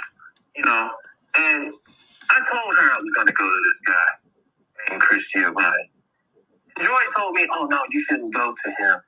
He's a bad guy. He's not going to be the right manager for you. So I'll say this. Me, Chris, I get signed, He wanted to have dinner. He wanted to meet up at Mama Shelter in Los Angeles. Mama Shelter is closed right now. It's closed down, but that's where me and him met up at, and we had a conversation. So I told him about my situation. I was telling him what I went through, and, I went through the whole Tyler Perry situation with Mark Swinton, and what he did to me, paying me $6,000, shut the hell up, to not ruin my career, his career, or anything like that. And, I told him about the situation I went through, me being sexually assaulted and raped. And he told me, he was like, oh, yeah, I had the same client that went through that, and all my clients who were working with Tyler, they're going through a lot of stress. And people are taking advantage of his clients. Even somebody, I had the same client that went through that, and all my clients who were working with Tyler, they're going through a lot of stress. And people are taking advantage of his clients. Even somebody, a female lead right now, I think her name is Melissa, who's on Ruthless, saying the same thing, that she's ready to leave Tyler Perry too. But that's the other side of the story. I'm not even talking about that right now. He was the one that kind of orchestrated everything. He told me, I think you need to report this. I think you need to say something. Because I've been holding on for this for years. I didn't know what to say. I didn't know who to go to. Being an actor, as y'all all know, it's a hard situation to go through. This is your life. This is what you want. This is your career. This is your dream. Right? This is all that you want. But then, you got somebody that you trust, your manager, that's going to support you in this. And he's like, I'm going to help you, but I need you to, when I do tip off this guy, and he's talking about Mark Temple, who's Tyler Perry's attorney. But let's keep going. He tips Mark Temple's attorney and told him, hey, I have a client that's going through this situation. What do you want me to do with this? So Mark Temple tips off Tyler. As I quote, Tyler was pissed. Right? Tyler was pissed. That's all I hear from, Chris. And Chris was telling me, they're going to have a third-party attorney that's going to contact you, and then they're going to do, it's going to be normal, and they're going to ask you, hey, we've been hired for Tyler Perry Studios employment place investigation, which, Tyler's going to know about all the information. He's going to know about what's happening, know about all the accusations, right? Okay, so let's get to the nice things here. So Chris tells me, hey, just tell them that I try to send you an audition for Straw and this and that, and because I don't want to be having a conflict of interest, because I have clients, they're making about $100,000 each episode. I mean, what they're making, his client is making $1 million. but he's making $100,000 on each client. And I'm pretty sure he has, like he told me, I have to say he had on that. Anyway, that's like the moral of the story. But he told me to lie. That's red flag number one. He's been working for Tyler since he was 18. I think the guy's like 32 now. I'm not really good at math, but that's a very long time. The guy knows the guy very well. So I'm going through the investigation, right, guys? Michael Robbins sends me a message. He has this other paralegal that's typing up all my stuff. Okay, she's listening to everything, my whole testimony. I tell everything. What happens. I even got the testimony written out and everything. I literally have everything. So, I'm over here trying to figure out, okay, should I get an attorney? I don't know what to do. This just doesn't seem right? So, I'm trying to figure out how to get an attorney. I let Chris know I want to get an attorney. The dude gets pissed off. I'm like, you don't need to get an attorney. You're just going to cause problems and all this and blah, blah, blah. We can't have this happen. And I'm just like, well, I need to be protected because I don't know what these guys are going to do. They're going to manipulate me. These guys are very powerful. They're billionaires, They can do anything. I don't have shit. I ain't got money like them. I don't have shit. I don't got nothing like them. I'm just trying to take down the person who sexually assaulted and raped me. That's the person I'm trying to take down. But here, it gets even much better. While I'm looking for an attorney, I'm looking for entertainment lawyers to try to see who's connected in the business that can really help me out in this situation because I don't have anybody. I have a case, but everybody's not trying to take on my case because it's so political. People don't want to ruin their reputation. And I don't know why people don't. I just feel like it's just so stupid how this entertainment business runs. These people are sitting here like, oh, I'm not trying to mess up my political rep, if I take on a case like this, and then they're just ruining it. Who gives a shit, man? You got a person over here that's been sexually assaulted. That's a felony crime. Let me say that again. That is a felony crime. Okay? Vulnerable, PTSD, 100% disabled veteran that is going through it. And to be honest with you, I'm federally protected. I'll get better. I'll contain that story better on my story when I'm trying to tell you. I'm looking for an entertainment lawyer. There's this guy named Doug Johnson. Doug Johnson, I don't know, I guess he deals with stuff like this with sexual assault, but he's like, this ain't my type of thing. But I think I know a woman that can really do this for you. So he introduced me to this lady named Jeannie Harrison. Jeannie Harrison, I guess she repped for the Harvey Weinstein victim. And, I don't know what happened in the Harvey Weinstein, and I've seen that he went to jail, he's been indicted, stuff like that, but it sounds like it's good on paper, right? She's got everything that you need, right? So, let's continue. She takes on my case. I tell her from the beginning of the story, I tell her, listen, I had a lot of attorneys tell me in Georgia, I don't know my rights because I live in Los Angeles. I'm a resident of Los Angeles. But I went over there and traveled at an appointment place and came back, right? So, they're saying the statute of limitation is 2 years. And I told her this straight up. This was statute of limitation for 2 years. And I had several attorneys tell me that in Georgia. So I was like, well, they were telling me you're going to have to get a civil attorney in LA because you're a resident in LA. So I'm going here trying to figure out the situation. I'm telling her, she still takes on the case. When she says, hey, I'm about to go on vacation for a whole month, and I'll let you know when things are going good. Y'all see what's happening here?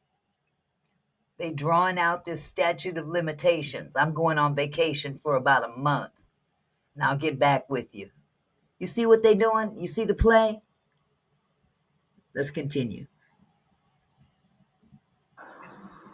I waited a month. Okay? I waited a month.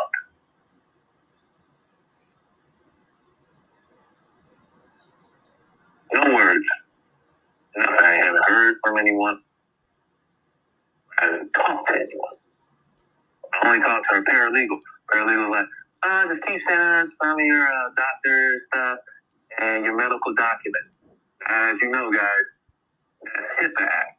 Giving out federal documents when I'm going through my medical procedures, and knowingly I didn't know they were trying to keep a felony crime hidden.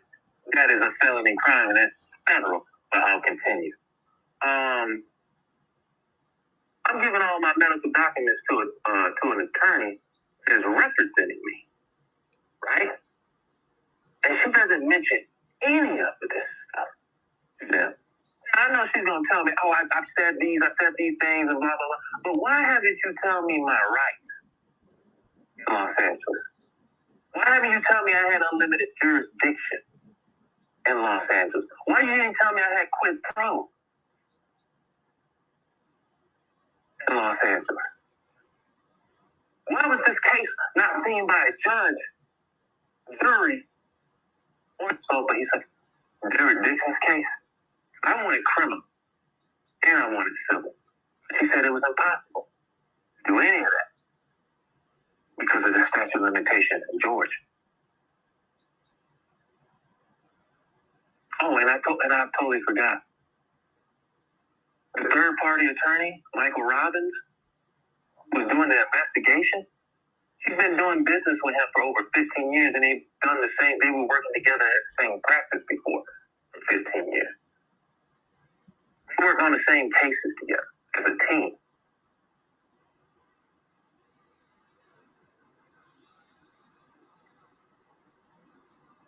Conflict of interest. A vulnerable victim has been sexually assault and rape, mood disorder, PTSD, depression.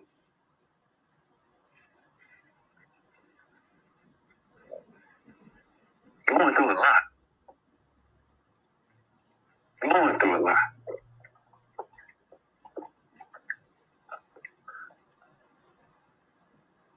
And you took advantage of my medical documents. No Silence Act order in California as a resident. As a VA disability retired soldier, I cannot be silenced. Doing me having a disability, that's a federal crime. I can't be silenced or coerced or pressured to signing anything without seeing a judge, a jury. And I was never told those rights. It's legal malpractice. I make a police report when I'm in Colombia to the Roswell police on September 25th when I came out with my first video. Before I even signed the NDA. And the NDA was signed on October 31st. I even told her I didn't trust her.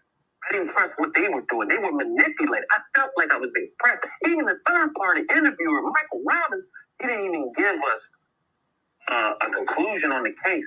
He didn't even tell us who was at the wrong or anything. He didn't even give us any information. Tyler Perry knew anything. He kept all that information silent. Everything silent. He didn't let anyone know. My attorney saying, hey, I got text messages of the lady telling me this. Derek Dixon's case. Because I wanted criminal.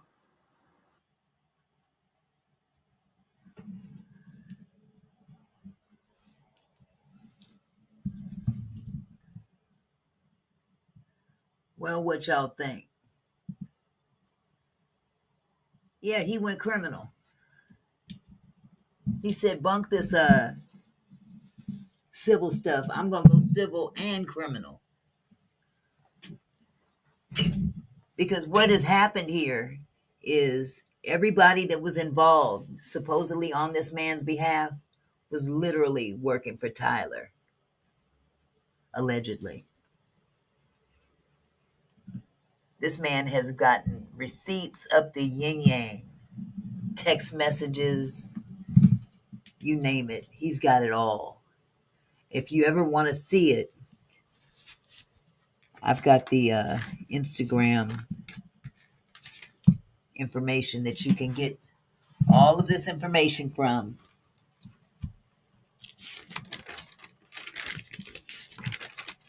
I'll give this to you right now in the event that you want to write it down. Braxton Official, capital BRAXTON OFFICIAL _ on Instagram. Everything you might want to see about this case that this gentleman has is posted right there on Instagram, on his Instagram page. So basically what he's saying is that this attorney, Jeannie Harrison, failed him by not disclosing his rights as a 100% disabled military veteran. He alleges that Tyler Perry helped in the cover-up of this criminal act inflicted upon him, which was, of course, the R word, by his vice president of Tyler Perry Studios, Mr. Mark E. Swinton. Had him come over to his place, rugged him, and then tried to pay him off to keep his mouth shut. $6,000. Wow. You're going to have to pay me more than that, buddy. I'm sorry. And then gave him an NDA to sign. He also alleges that they referred him to questionable attorneys who didn't even explain to him his rights. So once this Derek Dixon lawsuit hit the streets, he found out what his rights were, especially the fact that he's an Army veteran with PTSD, and he has certain rights because of that. He's seeking both civil and criminal justice for what happened to him. He says Tyler Perry was heavily involved with this cover-up of the actions of his own vice president, Mark E. Swinton, dude on the screen right here. I'm tired of looking at him. Let me move it out of here. Remove. So he gave the statement. He said, the first time I met Mark E. Swinton, I booked a 16 episode on Ruthless, playing a role, Belle, with the help of Cindy Butler and I Submit Talent Agency in Atlanta, Georgia. I was on a Zoom call with him and Rayvon Drummer, letting me know how much they loved my self-tape, and I did my self-tape at North Hollywood at Creation Studios. They booked me on a first-class ticket from Los Angeles to Atlanta, Georgia. I had a driver waiting for me at the airport to take me to the Intercontinental Hotel on November 6th, 2019. So when it was time for me to come on set, November 7th, 2019, and they took pictures of me in my wardrobe and wig, and then when I was about to work, Mark Swinton called me into his office, letting me know that they were sending me back home and letting me know I had a 17-year-old face, but a man's body. And I took it as in a professional manner. And when I did, Mark said he was impressed how I handled it. So, well, he said he would promise me roles in the future. Then 2 years later, we stayed in contact, and he booked me for the role of cult member on The Oval Show on October 19, 2021. And Tyler Perry Studios flew me out from Los Angeles to Atlanta on November 1st, 2021 at 12:20 p.m. Pacific Standard Time on Delta Airlines and landed in Atlanta at 7:40 p.m. Eastern Standard Time. This brother got the times down and everything. Jesus. I had to Uber myself to the Intercontinental, and Mark got my pandemic test so he could hang out with me. And I didn't think anything of it because this guy was very powerful at Tyler Perry Studios. I was like honored that he would want to hang out with me. And I was like someone that was coming up in the business And he continues to text me and ask me where I'm at. And I was hanging with this girl named Taylor, who I was having relations with. And he would always ask me about this girl and asked me where I was at and what I was doing. And I kept telling him I was with her at Sauce Buckhead in Atlanta. Then he would say to me, stop by to buy me a drink. And he did. He bought me a drink, bought himself a drink, and my girlfriend Taylor a drink. And then me and him walked outside, and he was telling me about what Tyler Perry does at his Bahamas island with his male actors and his female actors. And they all have sex with each other. Wow. And then me and Mark walked outside, and Mark was telling him, And then me and Mark walked outside, and Mark was telling me what goes down at Tyler Perry's Bahamas Island, and kept repeating that to me when he flew me back out to Atlanta on January 6, 2022. Then, on November 4th, 2021, at 10:54 a.m. Pacific Standard Time, he would ask, how did my performance go on the set? I said, Tyler said I did an incredible job, and then texted me on November 4th, 2021, 11:29 Pacific Standard Time, you have plans tonight? We can hang out at my crib tonight, and you can keep your original flight. And I thought it was crazy he would want me to hang at his crib, and I was just an actor. I thought I was building a great relationship with someone who could change my career. Then on January 5th, 2022, at 10:47 a.m. Pacific Standard Time, Mark texted me wanting to see me again, asking my date of birth, and booked me a flight back to Atlanta for January 6th at 12 noon Pacific Standard Time on Delta Airlines. He was asking what kind of liquor I liked, and I said I liked Don Julio 1942. And picking out a steakhouse I would like. Then I texted him I landed at Atlanta at 7:21 p.m. Eastern Standard Time, letting me know he is at South 3 Terminal and letting me know he is at the cell phone lot and will arrive around to pick me up at arrivals. I saw him in his Mercedes G-Wagon, and he told me we were heading to Marshall's Steakhouse.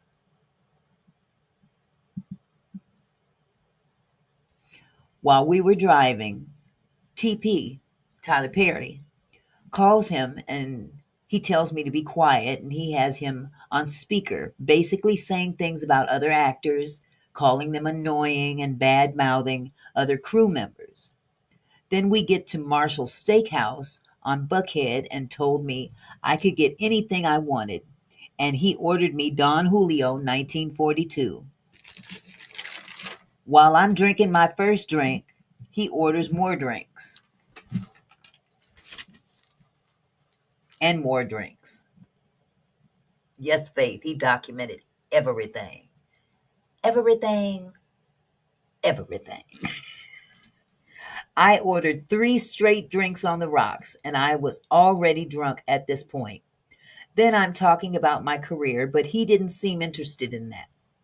He kept telling me how handsome I am, and then when we leave the restaurant, he takes me back to his crib and shows me a $250,000 painting he has in his house and his big aquarium. And I was like, wow, I can't believe I'm in this house. And he asked me, he had a Don Julio 1942 bottle for me at his bar near his movie theater, and he made my drink for me, and I was drinking with him, and I started to feel weird at this point already when I had another drink, because when he went into his movie theater and we were watching a movie, and I don't remember half the things he was talking about. All I remember is he took me upstairs in his room, and he had another room and watching another movie. He gave me another drink, and I felt extra unbalanced, and I was not coherent, and I couldn't fight anymore. Anyone, I'm sorry. I felt tranquilized, and I know he had put something in my drink. Excuse me. And he started trying to kiss my neck, and he kissed me. I told him to stop, and he told me, no, it's okay. It's okay. Don't worry. Come in my room. I couldn't move at all. I felt like my whole body was paralyzed. And then he started taking my clothes off, and he turned me around, and I couldn't move, and he started putting Vaseline on my butt. He said ass. And started driving his, you know what, directly in my area. And I couldn't move. I couldn't get him off me.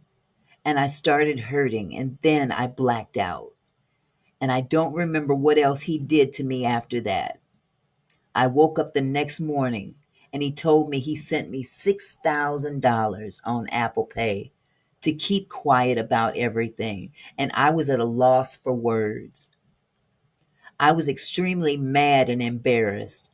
I told him I needed to take a shower, and I noticed I was wiping myself in the shower, and I had Vaseline with blood on my ass together on the washcloths, and I was breaking down crying in the shower, and I didn't know what to do. I had come to the realization that I was R-worded by this man, Mark E. Swenson, and I was afraid to speak up about this situation for 2 years because I thought I was going to be blackballed from Hollywood. I left his crib and got me a hotel in Buckhead. Going through this traumatic experience made my PTSD worse. And my mental health was worse since I'm a retired veteran in the Army. And I've been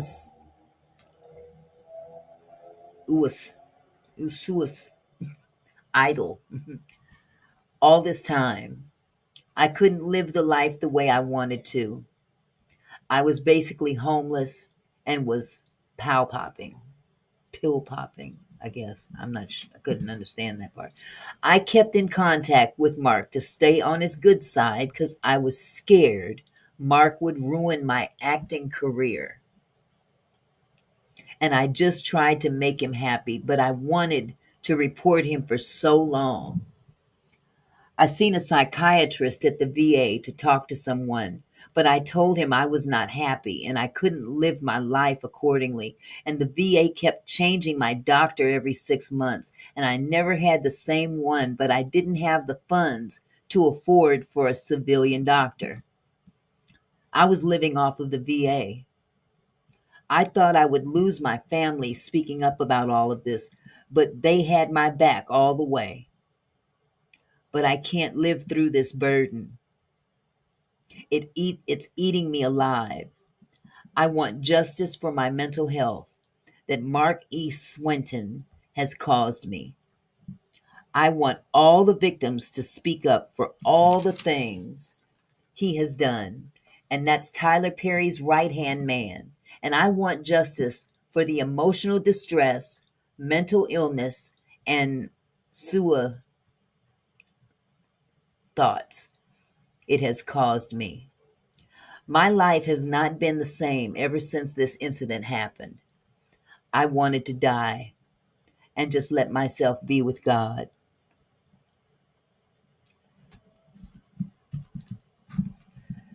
Whew, that's a bit much. That is a bit much. But I'm seeing a common thread amongst these guys. Maybe you guys see it too. Maybe you guys see it too. That these people go in with a dream. They come out with a nightmare. Powerful people that can do practically anything they want to do and cover it up.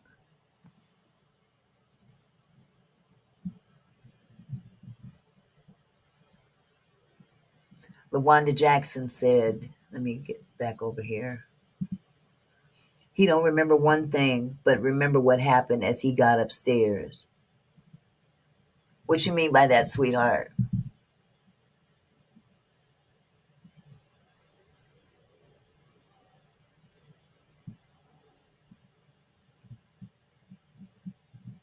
It's kind of, all the drinking and whatnot. Exactly, Tracy. Sounds like Tyler Perry owns Atlanta. That ain't all he owns. You're absolutely right, Faith. He got it documented and made a police report. Tyler don't look good. He really doesn't, not in this respect. Not in this respect. And it's really unfortunate because a lot of people are saying, yeah, they're trying to pull the brothers down. They're trying to pull the brothers down. But brothers, don't give them anything to work with. He doesn't remember how. Okay. There we go, LaWanda. He doesn't remember how he got upstairs, but knows what happened after he got upstairs. Not saying this is a lie. I couldn't tell you exactly what he could remember or what he couldn't remember. All I know is that there were some red flags there. We must agree about that. Too many cover up for each other. You're right, Melody. You're absolutely right. Faith said, well, he got enough documented to be believed. This is so true. That brother has all kind of documentation and text messages, which I was not able to present because I don't have Instagram. I got to hurry up and get me some Instagram and learn how to do that. But this doesn't look good for Tyler. And I had a feeling that this was going to happen.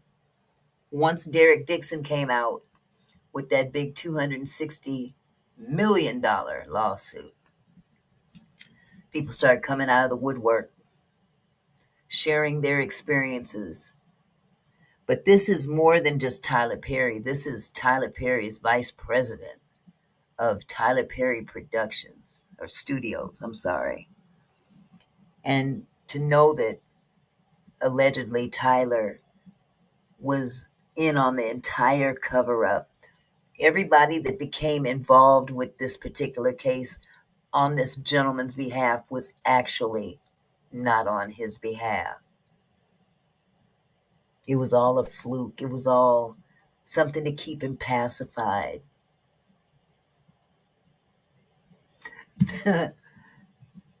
Faith said, we thought Jay was next. They got Tyler next. And see, you know what? I got to give Jay-Z one thing. He ain't out there just being reckless with his stuff. Between Diddy and now Tyler, I don't know. The things that are true about Tyler that they say, and Billions done got reckless in his head. Exactly, LaWanda. You got that part right. They gonna quit texting. Texting can be subpoenaed. From what I could gather from his statements, he chose that lawyer because he couldn't find any other lawyer to take it, and that lawyer was referred to him through another Tyler attorney. Anyone with money seems to do what they please. Auntie, who's next to get sued? Hollywood is a huge business. How many more? They got plenty to choose from, Retretta. I mean, who would have thought that they would have ever hit up Smokey Robinson? Come on. Come on now. Baby, let's cruise away from here. Up too late. They got you. Don't be confused. The way is clear. And if you want it, you got it forever. This is not a one-night stand, baby. No, because we going to empty your pockets.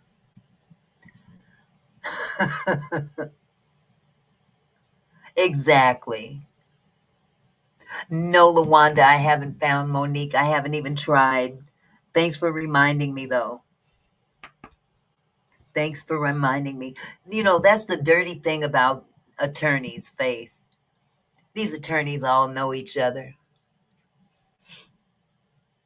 It's all about the money.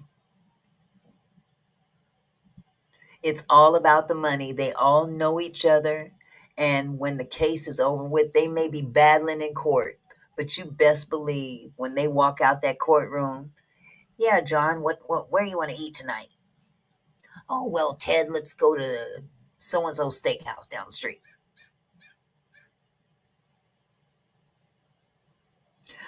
Camille says, I wonder what Tyler going to sit on his porch and say now.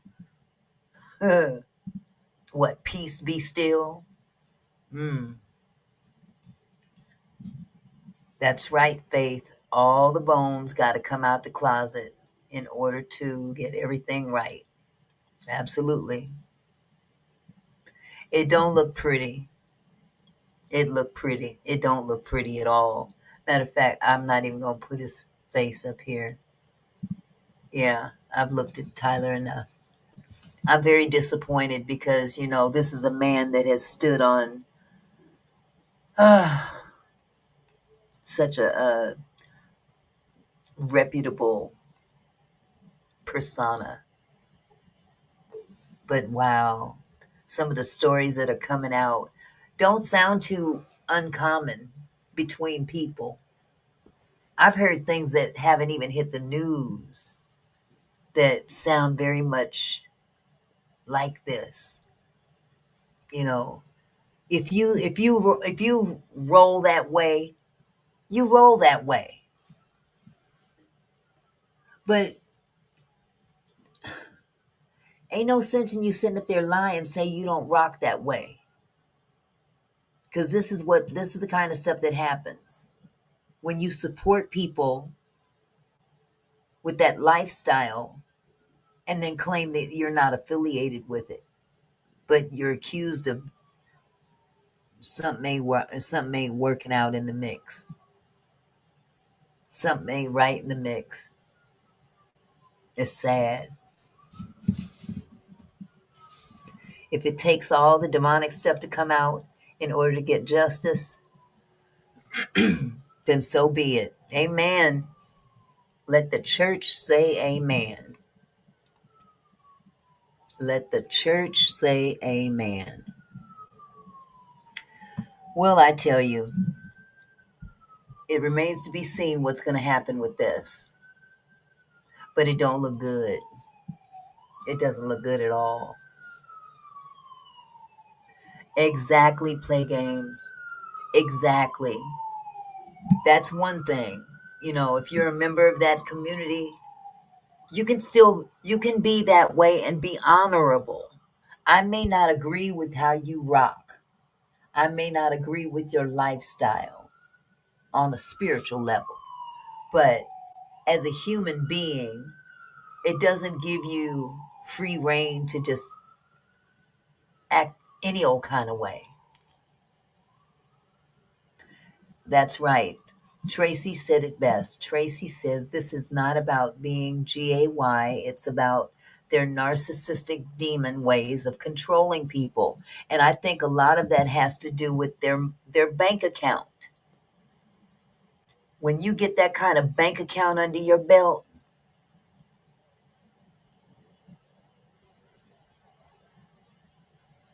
wow. You know what, Urban? That crossed my mind too.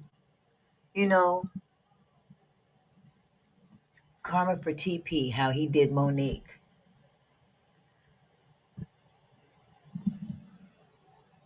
Very good point. Retretta says, I grew up with Motown. It's a money thing. But Auntie, when I saw TP in dresses and such, I knew he was the you-know-what. TP was out there for years.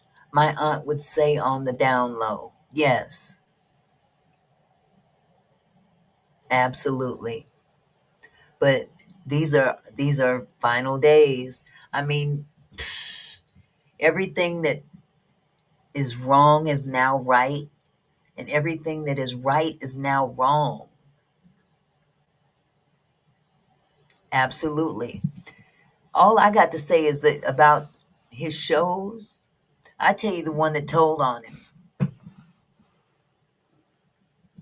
Ruthless.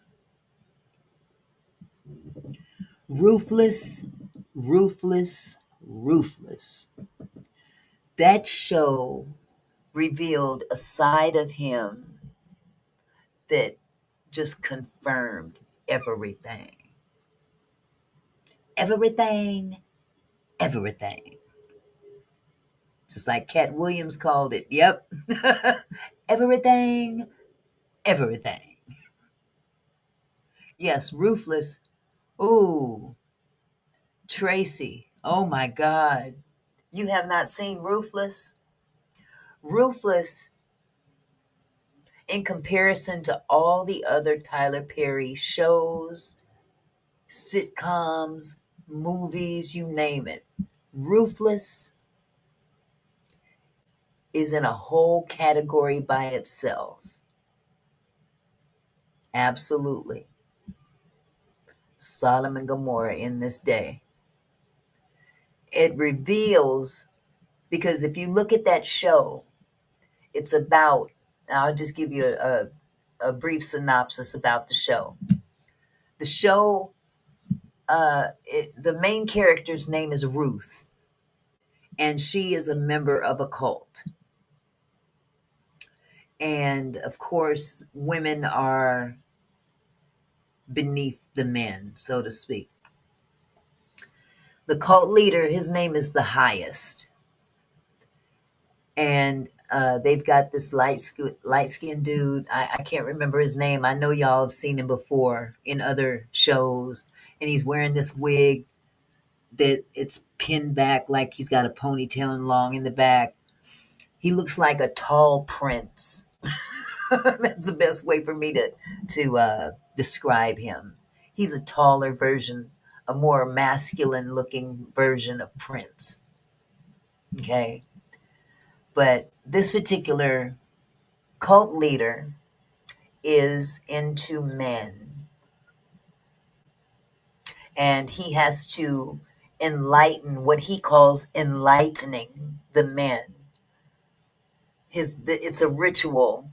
Enlightening a man is when he, boom, in the booty. The Heist is fine though, crazy but fine. I've never seen The Heist. Ruthless is on BET Plus, and I think they're in season 6 or 7 by now. It's on Tubi as well, Lawanda.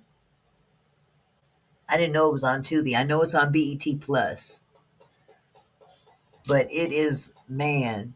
That was the first Tyler Perry show, TV show, that I ever saw. The Highest from Ruthless. Okay. That show was the first Tyler Perry TV show I ever saw where there was complete frontal male nudity. And that's something that Hollywood has never really grasped that. Now we see it every now and then, a bleep bleep here, bleep bleep there.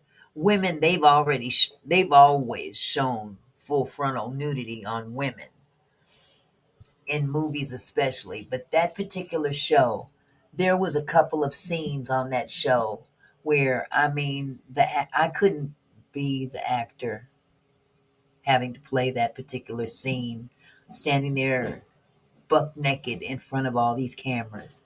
There was one scene, without going into a whole lot of detail, there was one scene that they had to punish a lady, a girl, a young lady who tried to run away. And they have something called the punishment trailer. This whole encampment that they have, or compound that they have, was set up by a senator's son. Okay. Okay, Urban. Thank you for coming tonight. Love you. Yes, Lawanda. That's a different kind right there. Barbara says, I'm watching the news on the Eaton fire, and those people are still trying to get their lives back, and everyone seems to have forgotten today makes 6 months the insurance companies are not paying. Good Lord. Yes, they did have male nudity, too, in that show. So what I saw, before I ever saw All the Queen's Men, I saw this one episode where there were men lined up on the side of this punishment trailer. Had to be 10 or so, waiting in line to take advantage of a young lady who was being punished for trying to escape. And they had her from the waist down. Her body was outside of the trailer, and then it was closed, at her waist. So all you could see outside of that trailer was her bottom portion. Now, they didn't quite show that, but they did show the men lined up, waiting their turn to do what they had to do to this woman. That was sick.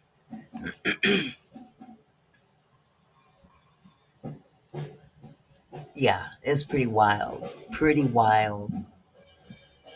Absolutely. But nevertheless, I just wanted to bring that latest information to you about Tyler Perry. Tyler Perry is in another jam. I might talk about Diddy tomorrow. Who knows? I'm kind of diddied out, but then again, everything Diddy is new lately. I don't know what's going to happen with him, but all I can say is that Holly Weird is definitely living up to its name. Holly Weird.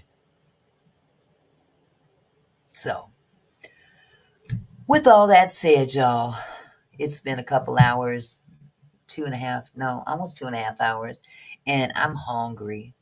So, ooh, y'all heard that? I'm going to go ahead and end this live. I want to thank you all for coming. I want to thank you guys for, Charles and anyone else who gave a super chat or super sticker. I love all of you guys. I missed you while I was gone, and I thank you so much for coming this evening. You have a blessed evening. I love you guys. Peace. Hey, Mickey.